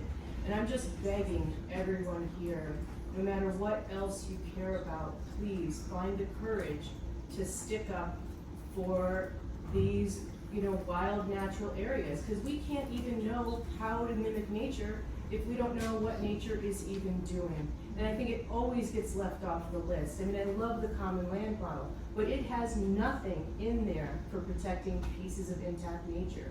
All of our policies leave that off the list. So I will fight for good forestry in small farms, and I've done it in many, many ways. But I'm also fighting for wild nature, and I'm begging all of you to talk about it, because it's not against anyone, it's for everyone. I would like to jump in because I'm in this panel, so I have a certain right to speak. Let me say three things. I think everybody understands that as long as we have a history, whoever cut a tree in the forest made money or a benefit. Whoever maintained a tree and a forest got nothing. So that needs to change. It's absolutely obvious, and we have to create a mechanism for that. In 2008, I traveled with Minister Solheim to Democratic Republic of Congo in order to set up collaboration between Congo and Norway. I spoke at length with the Environment Minister in London. I said, if the Western world can really support you in protecting the forest, make you some money for that in the long term so that you can think about a road which is sustainable, he said, yes, that is a very, very good idea. The logging industry brings in a few millions to the central finance in the RC. It would cost me very little to just abandon all logging. It is not that difficult, but I do not believe that the Western world will pay. And unfortunately, he was right. So, and my third point is, in Montreal, at the Convention of Biodiversity, 192 countries agreed that they would. They are actually obliged. They agreed that they would set aside 30% of land area for protection for wilderness, 30% of sea for protection forever. In October, in Colombia, all countries are supposed to deliver their concrete plans for how they are going to achieve that. Now, in that text, which you should read, that decision document is short, it is very strong, it has full of respect for indigenous knowledge. It's really a huge step forward in terms of commitments. If we and the public do not force the government to take that seriously, that is our fault. That decision document is extremely strong. It's a new level of commitment. It's a new opportunity. We are used to strong decisions and nothing happening, but we cannot allow nothing to happen in this context. So I will appeal to all of you to use whatever network you have to make that happen. So that's, and then we have people here. Yes, please, since you're on the panel. I just want to make sure that this key word is not forgotten. It would be a new discussion, but it must be said. The pressure on the natural resources we are talking about here it's not because people love cutting trees, but because people buy trees and buy timber. So our whole problem is we have a linear economy. We extract resources, we produce products, and then we discard waste. That's how it works. And that's what everybody is paid for. It would be possible, of course, to transform that into circular economies, where we do reuse and have long use of products and all these things. And we should have another day to discuss how to bring up that. But it's possible, and there are very good ideas how to do that. But we cannot talk about protecting our resources without talking about how we use our resources. Behind Antonio, you haven't had the chance to speak. You were asking for the floor. Yeah. No, the one behind you. Antonio is me. Yeah, but the one behind you is not Antonio, but He was pointing at Antonio. He was pointing at you. No, Okay. it's my nephew. It's Antonio. It's Antonio the second. Okay, then Antonio, go on. Okay. No, this was a very fantastic discussion. I am really moved by this discussion, and I'm seeing a lot of bright lights start to shine in this subject. But I have still a drama of understanding, because I'm not an economist. We discussed this in a preparatory gathering between Jan and Hylton and Lars. I have a hard time understanding. Someone said, I don't know who, that if nature were a bank, it would have been already saved. Because in 2008, when there was a crash in the stock market, and many banks got in trouble and they would fail, some failed, in fact. There was, I don't know the exact number, but it was around from 8 to 12 trillion dollars put into rescuing the stability of the financial system. $12 trillion. Okay. And how was this done? There was a name for it. Quantitative easing. I don't know what that means, but in my head, this is printing money. No, central banks just printed money. And they saved the banks. Okay? Now, we're discussing here peanuts compared to those figures. And we're not talking about saving the financial system. We're talking about saving life on Earth. Isn't it much more important in terms of stability? And then I get what Laurent said.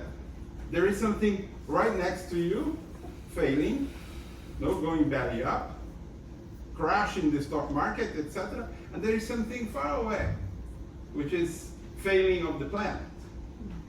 So you cannot convince people who print money, or whoever ordered the central banks to print money, that this far out is existential, as Chuck always put it, is existential.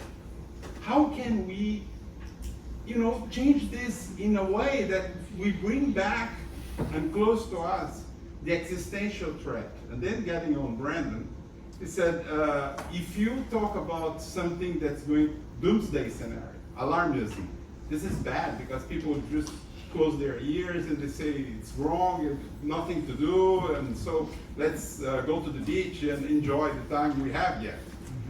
But then, how you it's an equation. We have to solve this equation, right?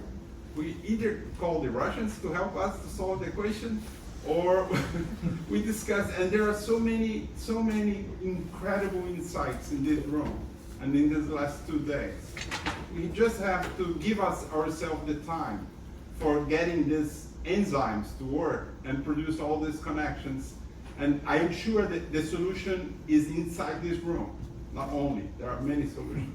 Can I say something here?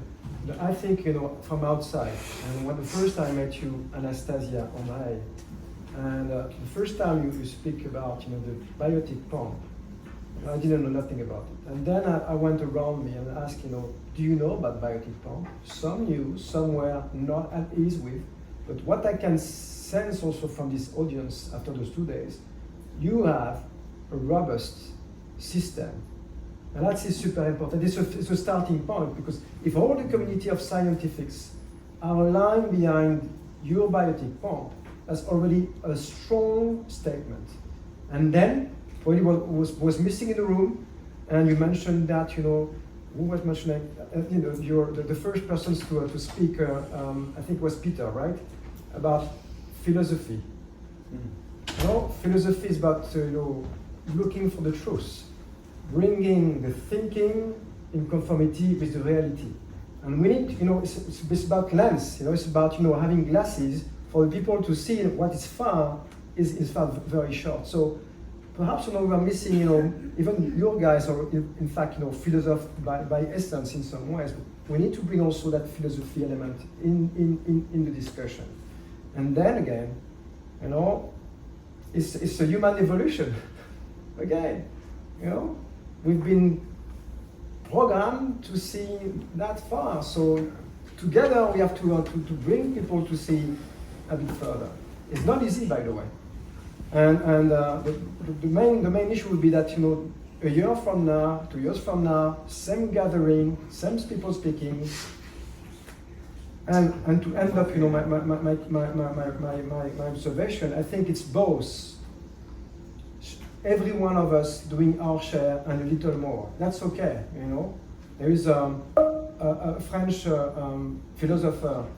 He wrote that book, Le Colibri. You know the Colibri story? You know the Colibri story? Mm-hmm. Colibri story is there is a fire in a brousse, right? Oh, Yeah, and all the animals are going away, and there's just one little bird, the colibri, who is exactly going the wrong way. He's going towards the fire, and the animals, the elephants in the rooms, are asking to him, "But what are you doing, colibri? That's the way out." And what was the answer of the colibri?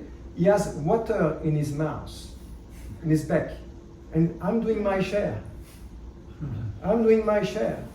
And it's about this, it's about, now it's not a colibri, it should be pelican, pelican with a big mouth, but it's about that, we can do our share to start. But you're not telling the end of the story, which is really exciting. Go on. The end of the story is that he was bringing this droplet of water, and all the other animals say, this is nuts, he's not going to put out. But then the god of the rain got so touched and moved by seeing the effort the colibri was putting, that he decided to put the rain up, and then the fire was. Yeah, but we need to find a god then, I have Bettina, Ugo, and Rachel on my list. So Bettina first, and then Ugo and Rachel. Yeah, Very quick. I said Bettina first, so I'm sorry. I'd like to share with you something we witnessed in a region called Extrema, which is close to São Paulo. And there has been reforestation for, I think, 10 years. And the peasants were paid for keeping the forest and making reforestation. And it must have been sufficient, otherwise they would not have done it. And Extrema is part of the region that supplies São Paulo with water. And in the big drought of 2015, they still had water, and this was the only region. So this region, they did this, and we talked to people, and they said our little region fulfills a big part of the agreement that Brazil signed and in the Paris Agreement. Yeah, so that's one thing. The other thing is, I think that what's most important is, if you tell us that what makes people tick, what makes them, I think that happiness is a big part of it. And happiness, when I recall what I witnessed with the Yanomami and other people in Africa as well, is doing things together and sharing things. And look at all these young people who don't want to buy cars anymore, but rather share cars and say, we're not going to buy new clothes, but we will. I mean, all kind of things happen, and people start talking together and sharing things. And I think the pleasure that can come out of that is very important. Now, I have a question, and agroforestry is part of it. We've been filming two areas near Brasilia. With agroforestry, and the people were so happy there. Philippe knows them both, and they all work together. And of course, it's very a lot of handwork needs to be done because you can't go there with these big machines. But the joy that came out of them, and apparently they do very well economically. So that was for us very encouraging. Now I have a question, Lars. And I'd like to illustrate it very briefly with a little story, which is in fact the story of a failure. Yeah, can I? When we made this film, that was in 2017-18, José Sarney Jr. was the Minister of Environment. And we had an interview, I had an interview with him, which got postponed, and I had to fly back to Germany. So I asked these two friends from GIZ, the German development, if they could do this interview. And I said, there's one question that's really essential to me. Please ask this one question is, why do we have to wait until 2030 until illegal deforestation will be done with. Yeah, why can't laws that are Brazilian laws today and since 1880 be applied immediately? Yeah, so. And I got kind of elusive answers, and I understood that this guy was not going to ask this very question. So I talked to the cameraman and I said, if this one doesn't ask the one question that's important to me, please step in and ask this question. And then, so the interview went on, and José Sane could say anything he wanted, how important everything was. And then in the end, my question had not been asked. And the cameraman said, I have one more question. And this colleague of mine, I was very upset with him, he stopped him. So why did you ever ask this question? Or did the Norwegian fund ask this question? Please apply the existing laws and don't wait for illegal deforestation be stopped by 2030. Could you explain that to me? I'll come back to you. Bert, Ugo, and Rachel, and then I answer. Yeah, Ugo. Very quick. I just wanted to tell you something. This has been the best meeting I've attended in all my life. The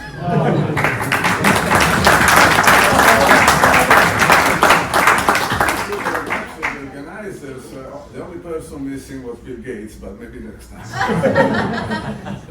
Now, one quick note, a few words more.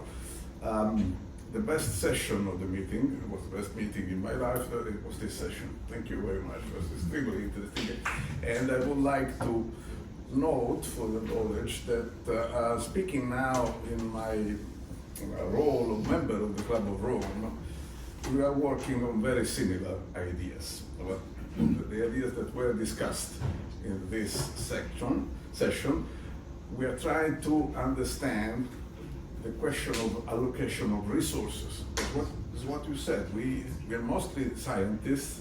We identify the problem, but then we have to quantify the resources needed to solve it. And we have, as Club of Rome, models that can tell us more or less how much that will cost, more or less. And we are, I hope we'll have a moment to discuss that, because it's a work in progress and maybe we can do something together. And thank you very much, Harold, for your statement that green, if you want to be green, you have to be in the black. I will reuse it. It's great. And thanks a lot. Rachel, finally. You said if somebody cuts a tree, they get something, and if the person who doesn't cut a tree gets nothing. I feel like it's a problematic frame. Because the person who doesn't cut a tree still gets something. Okay, we get our ecosystems intact, we get wild nature, we get better mental health, physical health, all of these things. And it's this valuation of wildness is something that we don't take as zero, which is part of the problem, which is part of my sort of intuitive kind of suspicion of like financialization of solutions, but also backed up with, you know, a lot of the academics and studies that have shown thus far it's not working. And you asked for more radical creative ideas. There's lots being going on at the moment in post-growth economics, everything from post-growth itself to degrowth to circular economies, which are really exciting. There's lots of different ways that they can be modeled locally, regionally, nationally, internationally. That might be a bit of a problem, but still, it seems that we need to get off the growth train. And it was in 1992 that Limits to Growth was first published, and we are headed for the very worst case scenario that report laid out because of our sort of crazy assumption.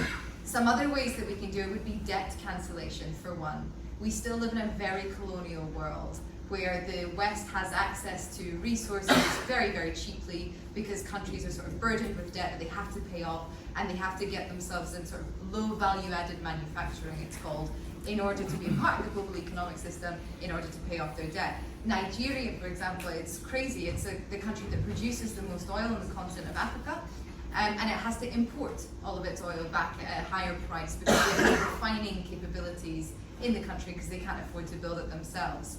So I personally would like to see all of the people that have power and money and influence and connections lobbying for some real legal changes, not just financial tweaks.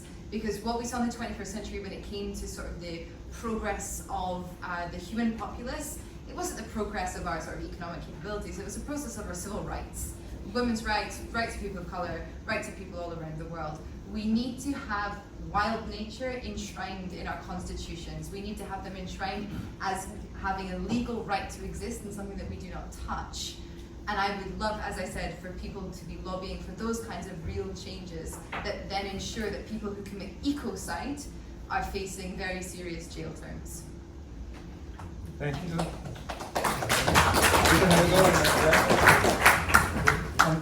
I'm going to try to answer your question from my limited knowledge. I'm not Brazilian, but I think it all comes down to money, again, at the end of the day. The garimpeiros are not going into Yanomami territory to have a picnic. They're after money. And when the Brazilian army moves in and expels them, they're simply waiting on the edge for the army to go away, and then back in they go. So they need an alternative livelihood. I think there is some thinking going on in Brasilia about, in 30, 40 years ago, there was a program, INCA, to actually move, to unite the people with no land for the land with no people. Totally false project, but anyway.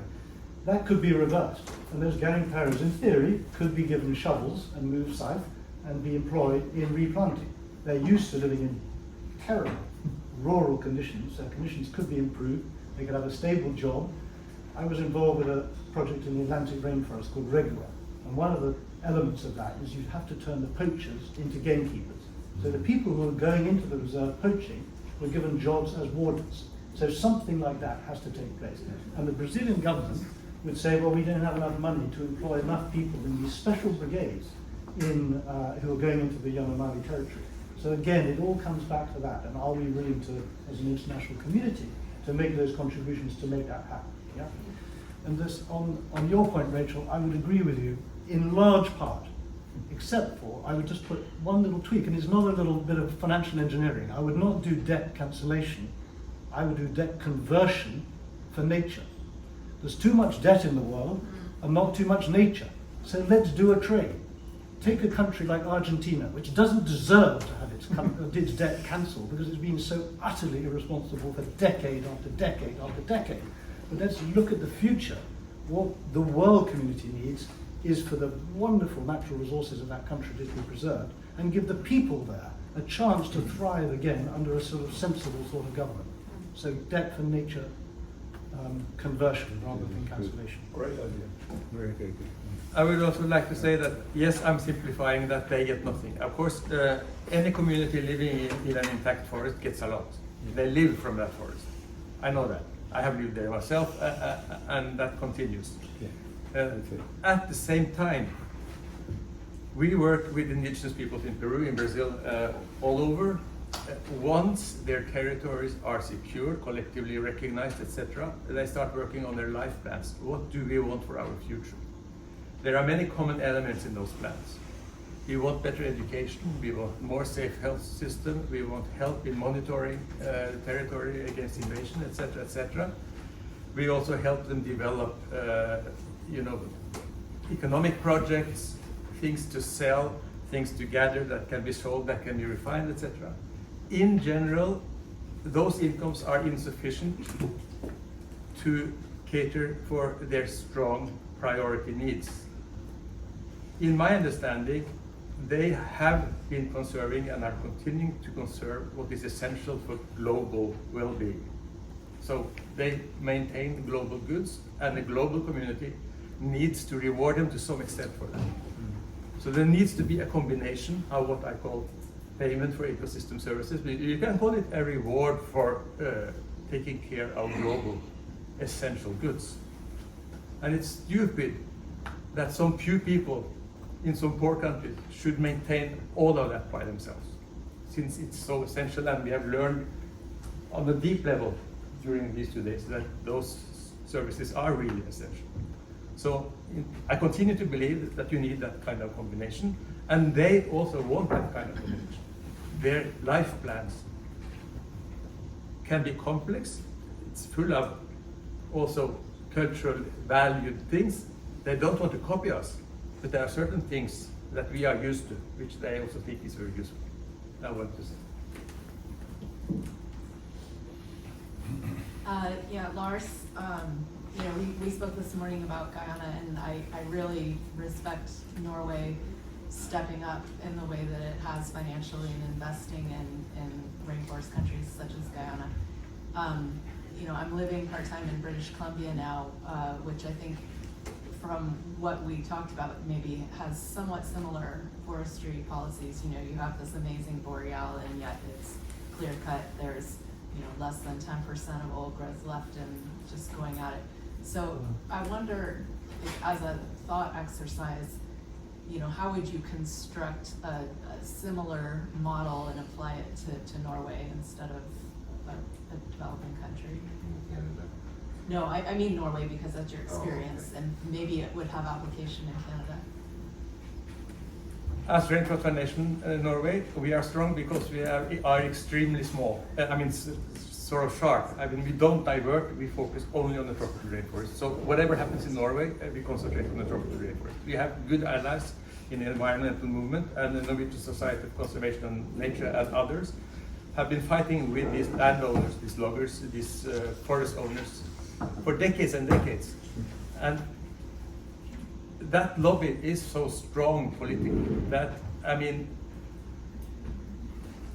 I think it's now coming close to maybe 3% of the productive forest areas that are sort of preserved, maintained as protected. And whatever small victory basically takes 15 to 20 years of fight. It's absolutely crazy. I mean, I want these people to come here and learn from the Bavarians, what we heard today. But we became an impactful organization by staying to the mission and never diverting. So in that sense, we lend, of course, sympathy, and we may participate in demonstrations and so on and so forth, but we will not start working on other issues than what we are good at, in a sense. You don't think that like any of the approaches that you're taking in rainforest countries could be translated to Norway or Canada?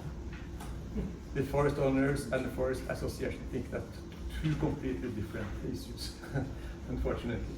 As for Sarney,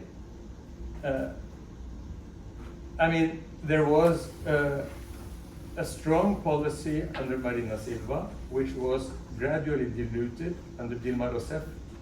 I believe that, I mean, even Marina Silva quit the government because losing the internal battle with Dilma Rousseff. When Sarney and Temer were in Oslo, they were met by very, very strong public demonstrations that we organized.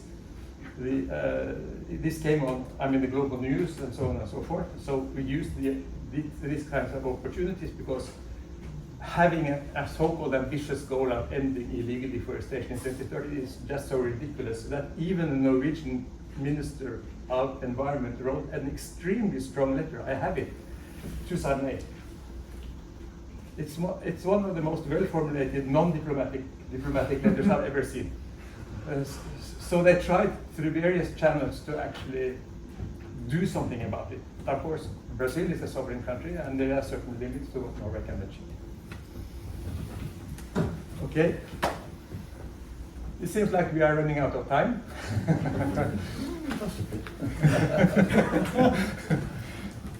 So, thank you all for your patience. And